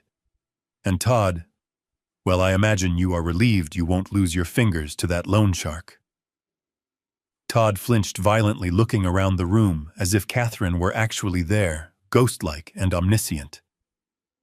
But money is not easy to keep, Catherine said, and it is certainly not free. I watched you grow up. I watched you take Harrison's sacrifices for granted. I watched you treat him with disrespect as you got older. And I knew that when I died, you would try to discard him. Preston's smile faltered. Mom, come on. We love Dad. Catherine continued, ignoring his protest from the grave. That is why the trust has strict conditions. Very strict. She paused, coughing slightly. I leaned forward in my chair. I wanted to reach through the screen and hold her hand. The $14.5 million does not go to you, she said. Not a penny of it goes to Preston Bennett, or Mallory Bennett, or their spouses. Preston froze. What? The money, Catherine said, her voice ringing with finality, is tied to the house. And the house is tied to Harrison. I watched Preston's face crumble. The greed turned into confusion, and then into a slow, rising panic. But we are the heirs, Preston squeaked. Catherine shook her head on the screen. The trust stipulates that the entire estate is for the sole benefit of Harrison Bennett for the remainder of his life. And upon his death, the disbursement of the funds depends entirely on one thing. She paused for effect. How he was treated in his final years. Catherine leaned back in her chair. So children, if you are watching this and you have already put your father in a home or sold his house, then I have bad news. You have already triggered the disinheritance clause. Preston looked at Evelyn. That is not legal. You can't do that. Evelyn smiled. It is perfectly legal, Mr. Bennett. It is called a conditional bequest, and I drafted it myself. On the screen, Catherine's voice softened, but the words were a trap snapping shut. But if Harrison is still in his home, if he is happy, and most importantly, if he has a designated caretaker, then that caretaker receives a stipend, a very generous stipend. Preston's eyes lit up again. Caretaker. We can be the caretakers. Dad, we will take care of you. We will move back in. We will take care of you every day. Catherine raised a finger, but she said, The money isn't for you just because you are blood. The caretaker is the person Harrison chooses, the person who was there when no one else was. She looked at the camera with a sadness that broke my heart. And I have a feeling it won't be any of you. The screen went black for a second. Then a text appeared in white letters. Condition 1. The caretaker must have been employed or resident in the home for at least 6 months prior to my death. Preston stared at the screen. resident, employed. But we moved out years ago. Mallory gasped. Maria! Preston spun around. What? Maria! Mallory shrieked. The maid. She has lived here for 20 years. They looked at me. I was still sitting in the chair, my hands folded over my stomach. I wasn't the confused old man anymore. I was the man holding the keys to the kingdom. I smiled. I think we need to make a phone call, I said. Preston lunged for the table, grabbing the papers. No, we can fix this. Dad, listen to me. Evelyn stepped in front of him, blocking his path. Sit down, Mr. Bennett, she said. The video isn't finished. The screen flickered again. Catherine was back. And one more thing, she said. Preston sank onto the sofa, his head in his hands. What more could there be? If at any point Harrison is declared mentally incompetent by a physician, Catherine said. Todd went white. He looked at the fake certificate on the table. Then an immediate audit of all family members' finances will be triggered by the IRS and the FBI to ensure no elder abuse has occurred. Catherine smiled. Checkmate. The video of Catherine froze on the screen, her final smile lingering like a ghost in the silent living room. The word checkmate seemed to hang in the air, invisible but heavy, crushing the air out of my children's lungs. Preston was the first to break the paralysis. He lunged toward the television, his face twisted in a mix of panic and denial. That is not real, he shouted, pointing a trembling finger at the screen. That is deepfake technology. I read about this. You used AI to recreate Mom's voice. You manipulated her image.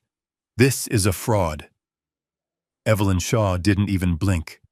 She stood by the fireplace like a statue of justice carved from ice. She tapped the touchpad on her laptop again.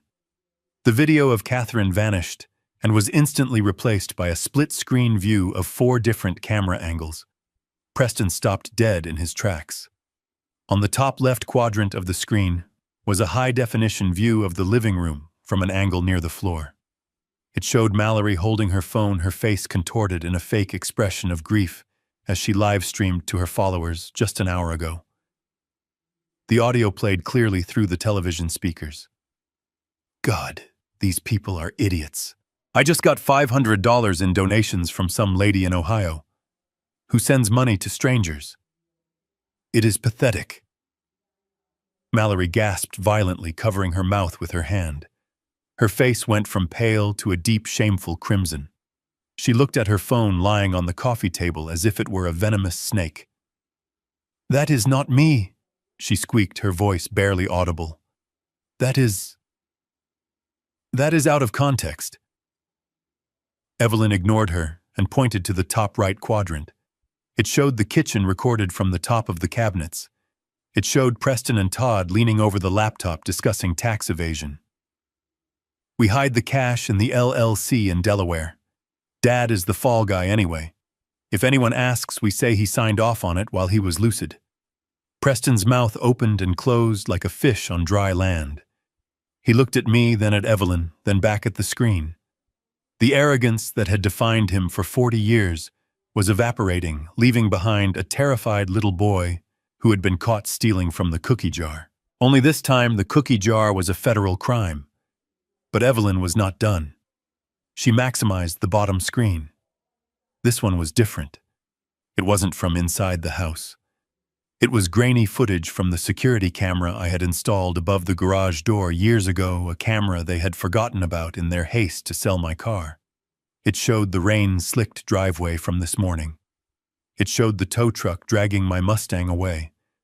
And then it showed me running out in my socks. It showed Preston, the son I had carried on my shoulders, grabbing me by the collar. It showed him shoving me. It showed an old man hitting the wet grass hard. It showed Preston standing over me, wiping his hands with disgust. The room was so quiet I could hear the rain tapping against the window pane. I looked at Preston. He was staring at the image of himself assaulting his father. He couldn't call this a deepfake. He couldn't call this a misunderstanding. It was raw, unedited brutality. Evelyn closed the laptop with a snap that sounded like a judge's gavel. She walked over to the coffee table and picked up the thick stack of documents, the papers they had tried to force me to sign. She held them up for a moment, letting them see the instruments of their own destruction before dropping them back onto the table with a dismissive thud.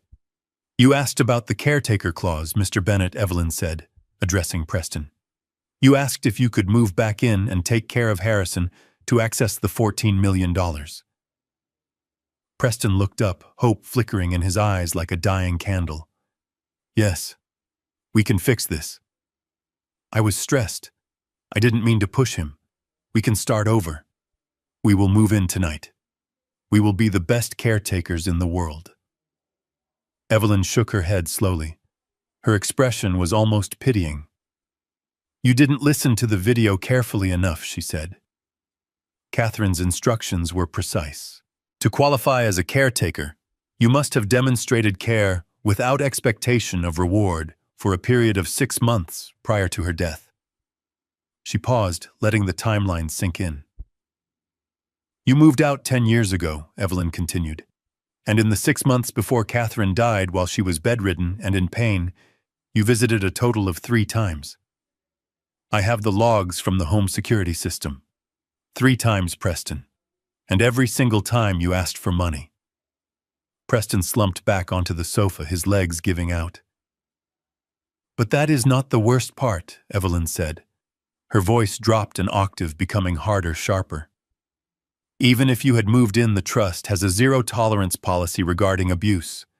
She picked up the fake medical certificate, the one signed by the disgraced Dr. O'Connell. "Section 4, Paragraph 2 of the Bennett Family Trust," Evelyn recited from memory. "Any beneficiary or potential beneficiary who engages in physical, emotional, or financial abuse of the primary beneficiary, Harrison Bennett, shall be immediately and permanently disinherited." She pointed at the certificate. "Conspiring to declare a mentally competent person insane for financial gain is fraud," Evelyn said. "It is also a form of severe emotional abuse."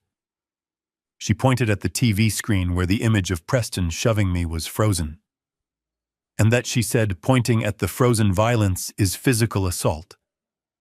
Evelyn turned to face them fully. Her posture was rigid, her eyes blazing. "By your actions over the last 48 hours, you have not only disqualified yourselves from being caretakers, you have triggered the forfeiture clause. You have effectively disinherited yourselves. You get nothing. No house, no trust fund, no insurance payout.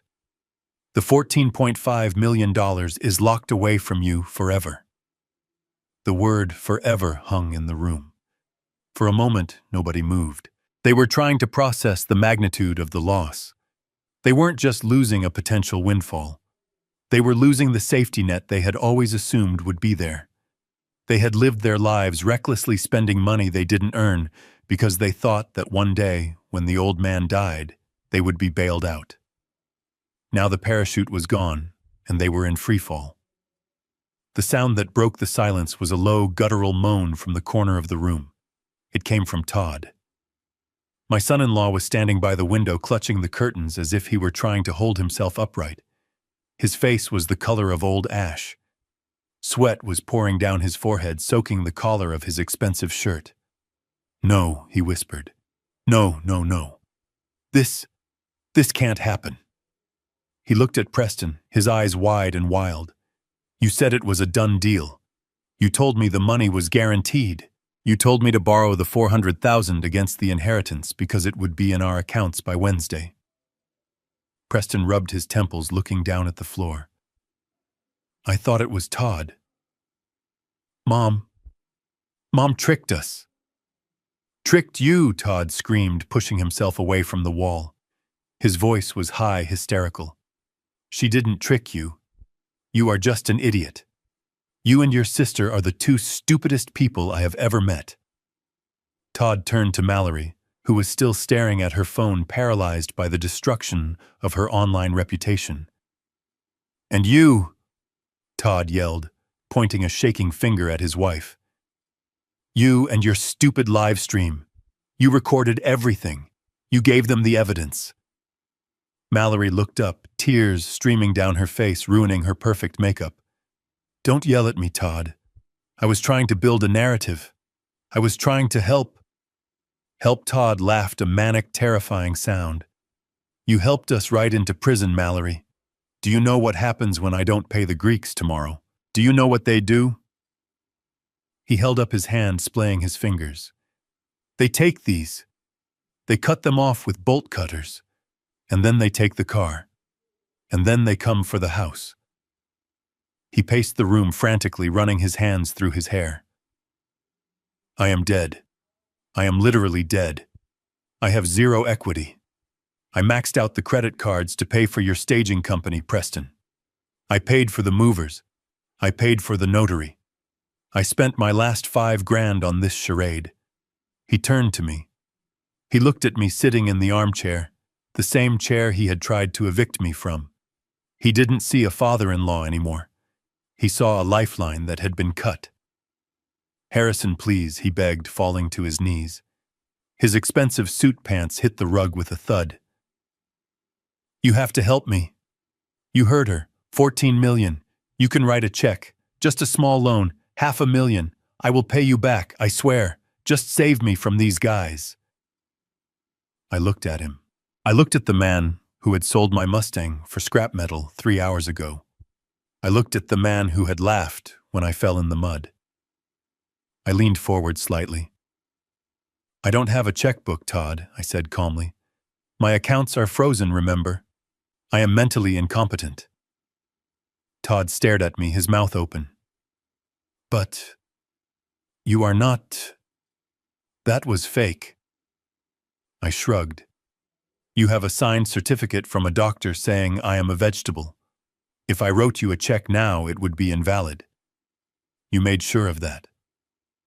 Todd let out a strangled sob. He realized the irony. He had built the trap so well that he had caught himself in it. He stood up slowly. The desperation in his eyes was replaced by a blind, white-hot rage. He looked around the room for someone to blame, someone to hurt someone, to make pay for his ruin. He looked at Evelyn, but the sheriff was standing right behind her, his hand hovering near his holster. He looked at me, but I was sitting calmly untouchable. So he turned to the person closest to him. He turned to the person whose vanity had captured the evidence that destroyed him. He turned to Mallory. You stupid, useless cow, he hissed. Mallory stood up, indignant. Don't you dare talk to me like that. I am a victim here too. I lost my inheritance. You lost your inheritance, Todd screamed. I lost my life. He swung his hand. It wasn't a slap. It was a backhand, a violent, uncontrolled strike fueled by the terror of a man who knows his life is over. His knuckles connected with Mallory's cheekbone with a sickening crack that echoed off the high ceilings. Mallory flew backward, crashing into the coffee table. The bottle of Dom Perignon tipped over, spilling expensive champagne all over the legal documents, ruining the deed aimed at stealing my house. She lay on the floor, holding her face, screaming in shock and pain. Preston jumped back, terrified of his brother-in-law. Todd stood there, chest heaving, staring at his shaking hand. Sheriff Miller moved. He moved faster than a man of his size should be able to. In 2 strides, he was across the room. He grabbed Todd by the shoulder and spun him around, slamming him face first into the wall. You are under arrest, the sheriff barked, pulling a pair of handcuffs from his belt. For what? Todd yelled, struggling. She is my wife. For assault in the presence of a law enforcement officer, Miller said, clicking the cuffs tight. And based on what I just saw on that TV screen, we are going to add elder abuse conspiracy to commit fraud and grand larceny to the list. Todd slumped against the wall, all the fight draining out of him. He looked at me one last time. His eyes were empty. Harrison, he whispered. Please. I looked at him. I looked at Mallory sobbing on the floor or covered in champagne and broken glass. I looked at Preston cowering in the corner. The structural integrity of this family had completely failed. The roof had caved in. The walls had crumbled, and I was the only one left standing in the ruins. I looked at Evelyn. Get them out of here, I said. The silence that followed the click of the handcuffs was heavy and suffocating. Todd was slumped against the wall, his expensive suit rumpled, and his spirit broken. Mallory was still on the floor, clutching her swelling cheek, her whimpers the only sound in the room. But my eyes were fixed on Preston, my firstborn, the boy I had named after my own father. He stood alone in the center of the wreckage, vibrating with a terror that had nothing to do with love and everything to do with survival. He looked at Todd being read his rights. He looked at Mallory broken on the floor. And then he looked at me. For the first time in his life, Preston realized he was not the protagonist of this story. He was the villain. And the villain had just lost. His knees hit the floor. It wasn't a graceful movement. He collapsed as if his strings had been cut. He crawled toward me, ignoring the spilled champagne soaking into his trousers. He reached for my hand, the same hand he had shoved away in the driveway only hours before. Dad. He choked out, tears streaming down his face. Dad, please. You can't let them do this. We are family. I am your son. I looked down at him. I didn't pull my hand away. I let him hold it. I wanted him to feel the warmth of the man he had tried to freeze out.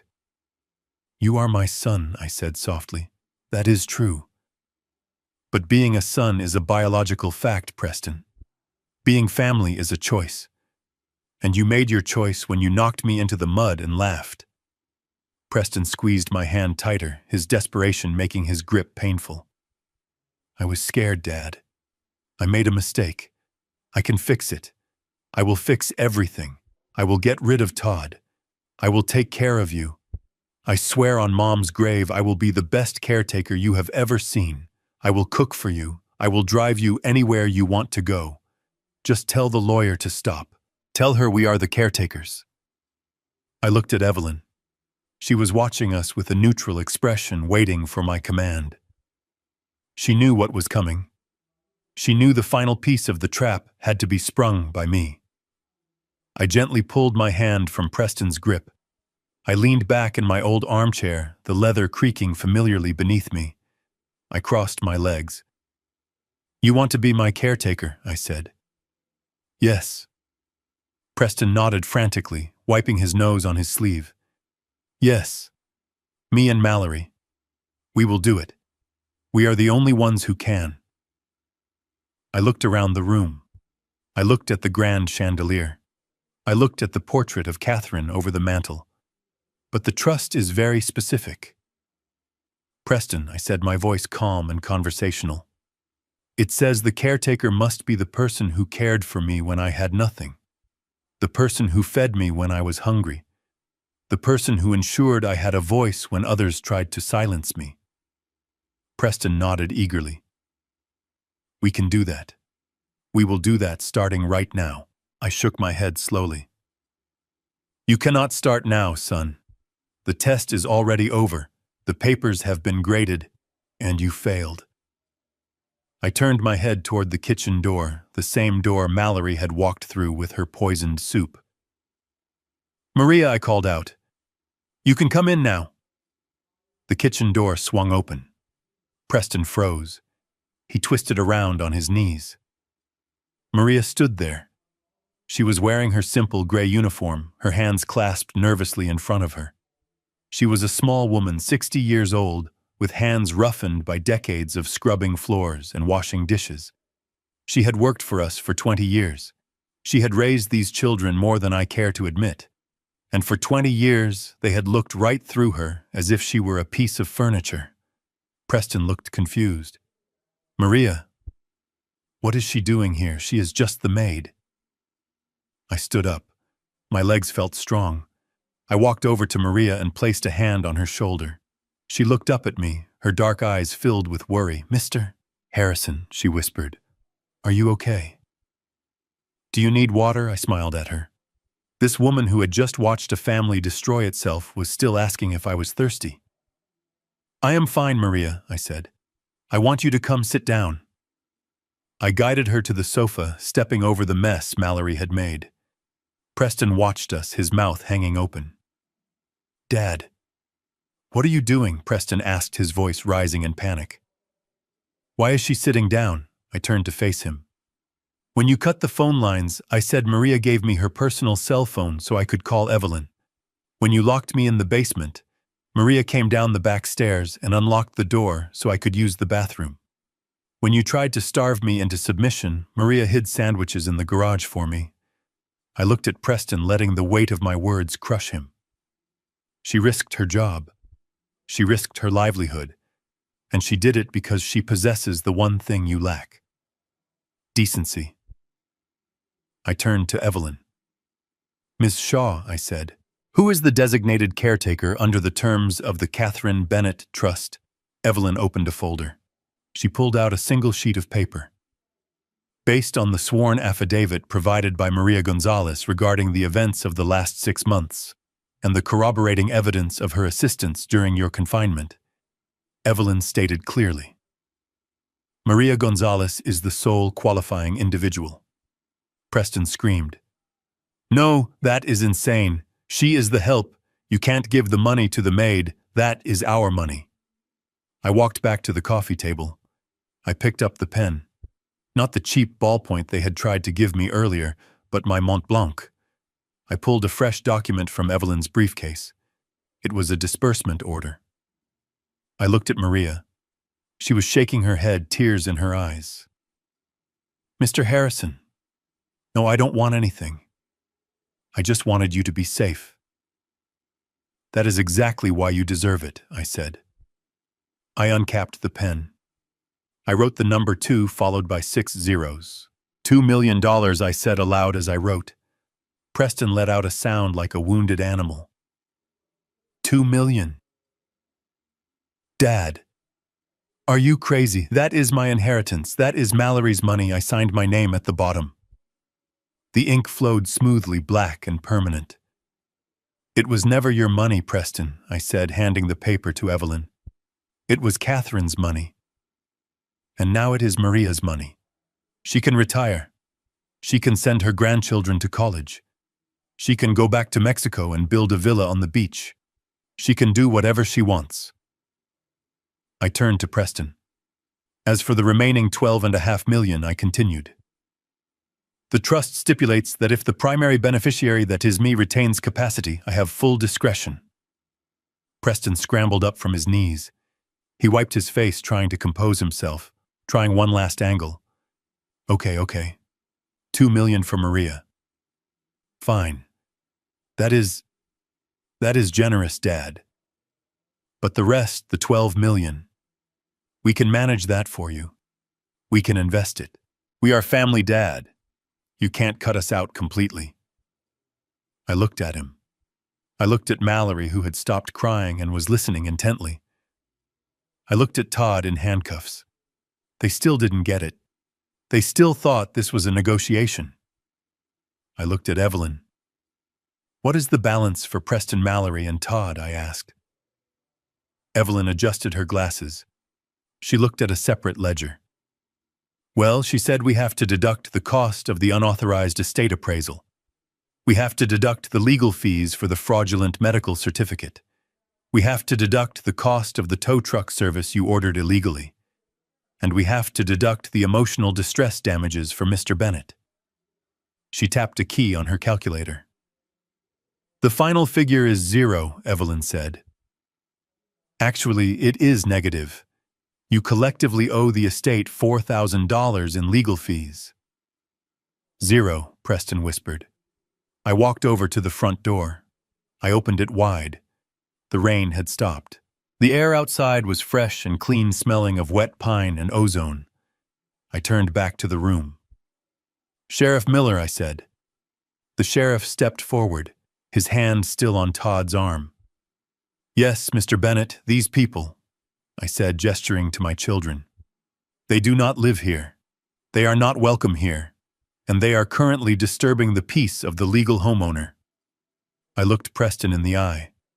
"I want them removed. Immediately." Preston gasped. "Dad, you are kicking us out. Where will we go? Todd's house is going to be seized. Mallory has no money. I have nowhere to go. I looked at him with the same cold detachment he had shown me when he ordered the moving truck. There is a shelter downtown, I said. It is called the Golden Horizon. Oh wait, no, that was the nursing home you picked for me. The shelter is down the street from there. I hear they have soup. Preston stared at me. He looked for a trace of a joke, a hint of mercy. He found none. Sheriff, I said, please escort the trespassers off my property. Sheriff Miller nodded. He pulled Todd toward the door. He signaled to his deputy to grab Preston. Let's go, folks, Miller barked. You heard the man. Move it. Preston resisted for a second. Dad! Dad, please get out, I roared. The sound of my voice, filled with the thunder of a lifetime of betrayal, shook the walls. Preston flinched. He stepped back. He looked at me one last time, and he saw the steel structure of the man he had underestimated. He turned and walked out the door, his head hung low. Mallory scrambled after him, clutching her ruined shoes, not daring to look at me. Todd was dragged out in cuffs. I watched them go. I watched them walk down the driveway past the empty spot where my Mustang used to be, and onto the wet street. I stood in the doorway until they were gone, until the police car lights faded, until the silence returned. But this time it wasn't the silence of a tomb. It was the silence of a sanctuary. I turned back into the room. Maria was still sitting on the sofa holding the check, weeping softly. Evelyn was packing up her briefcase. I closed the door. I locked it. I walked over to the fireplace and looked at the painting of the lighthouse. We did it, Catherine, I whispered. The house is clean. I turned to Maria. Maria, I said gently, stop crying. We have work to do. She looked up, sniffing. What work, Mr. Harrison? I smiled. I am hungry, and I think I can finally afford to order a pizza. Extra cheese. Maria laughed. It was a wet, shaky sound, but it was real. I will call, she said. I sat down in my chair. The war was over. I had lost my children, but I had found my dignity. And sitting there in the quiet house, I realized that was a trade I was willing to make. It has been 30 days since I watched the police escort my children off my property, and exactly 24 hours since I signed the final closing papers for the house. I sold it to a nice young couple with a baby on the way. When I handed them the keys, I expected to feel a wave of sadness or a pang of regret for the 40 years of memories trapped within those walls. But as I walked down the driveway for the last time, I felt lighter than I have felt in decades. It was as if I had been carrying a backpack full of bricks, and someone had finally cut the straps. That house was a monument to a life that no longer existed, and staying there would have only turned me into a ghost haunting my own hallways. I did not leave the city immediately. There were a few loose ends to tie up. The most difficult one was visiting the King County Detention Center. Preston is currently being held without bail. It turns out that when Todd's loan sharks realized they were not getting paid, they did not cut off his fingers. Instead, they anonymously tipped off the FBI about Preston's fraudulent accounting practices. The investigation was swift and brutal. They found evidence of wire fraud, embezzlement, and a Ponzi scheme he had been running to fund his lavish lifestyle. I sat behind the glass partition and looked at my son. He was wearing an orange jumpsuit that was 2 sizes too big. He looked small. He looked like a child who had played a game he did not understand and lost everything. He begged me to hire him a lawyer. He begged me to use the trust fund to bail him out. I picked up the phone receiver and looked him in the eye. I told him that the trust fund was for family, and that he had made it very clear in the driveway that day that he did not consider me family. I told him that facing the consequences of his actions was the only inheritance I had left to give him. Then I hung up the phone and walked away while he screamed silently behind the glass. Mallory did not fare much better. With her reputation destroyed by the exposure of her lies, and her husband facing conspiracy charges, she lost everything. Her followers abandoned her. Her brand deals evaporated. I saw her yesterday. I was stopping at the local supermarket to buy a bottle of water. She was standing at register 4, wearing a green apron, scanning a bag of frozen peas for a customer. She looked tired. She looked aged. She saw me standing near the automatic doors. For a second, our eyes locked. She didn't wave. She didn't smile. She just looked down at the scanner and kept working. I didn't go over to her. I didn't offer to save her. I just walked out to the parking lot. I had raised them to be strong, but somewhere along the way I had enabled them to be weak. Now life was teaching them the lessons I should have taught them years ago. But today is not about them. Today is about me. I am standing in the middle of the most exclusive classic car showroom in Seattle. The air smells of premium wax leather and high-octane gasoline. It is a cathedral of horsepower. The salesman, a young man with a sharp suit and a skeptical expression, has been trailing me for 10 minutes. He sees an old man in a simple jacket, and he assumes I am just a window shopper. He assumes I am here to relive my glory days before getting into a sensible sedan and driving home to a nursing home. He is wrong. I stop in front of the center display, and there she is, a 1967 Ford Mustang Fastback. She is not the car I lost. She is better. Her paint is a deep, flawless candy apple red that looks wet under the showroom lights. Her chrome bumpers shine like mirrors. She has been fully restored with a modern suspension and a high-performance crate engine that puts out 400 horsepower. She is a beast disguised as a beauty. The salesman steps forward, checking his watch. "Beautiful car, sir," he says, his tone dismissive. But she is a serious machine, not really a Sunday driver. And the price tag reflects that. I run my hand over the fender. I feel the cold, smooth steel. It feels like electricity. "How much?" I ask. The salesman sighs. She is listed at $85,000. Firm. I look at the car. I think about the $15,000 Todd sold my old one for. I think about the millions sitting in my account.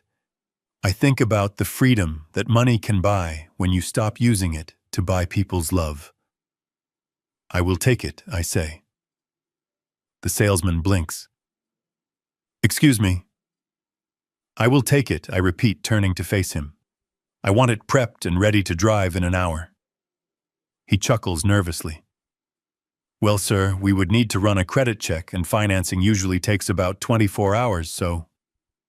I reach into my jacket pocket. I pull out my checkbook. The leather cover is worn, but the name printed on the checks inside carries the weight of a man who owns his own destiny. "I don't need financing," I say, uncapping my pen. "I am paying cash. Wire transfer if you prefer. But I am driving this car out of here today." The salesman's attitude changes instantly. He scrambles to get the paperwork. He offers me coffee. He calls me Mr. Bennett with respect. It is funny how money changes the way people see you. But I don't care about his respect. I only care about the keys. An hour later, I am sitting in the driver's seat. The engine roars to life with a deep guttural growl that vibrates through the steering wheel and into my chest. It is the heartbeat of a new life. I shift into first gear. I ease off the clutch. The car rolls forward, eager and powerful. I pull out of the dealership and turn onto the main road. I don't head back to the city. I head west, toward the ocean. I hit the Pacific Coast Highway as the sun begins to set. The sky is a bruising purple and gold. I roll the windows down. The wind rushes in, tangling my gray hair, smelling of salt and seaweed.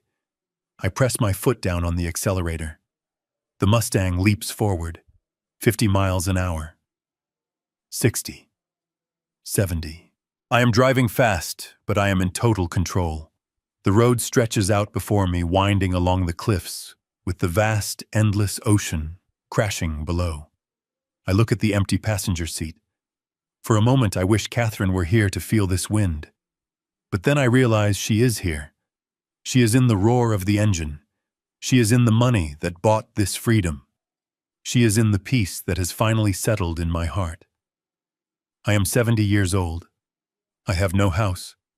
I have no children to care for. I have a suitcase in the trunk and a map in the glove compartment. I can go anywhere. I can see the Grand Canyon.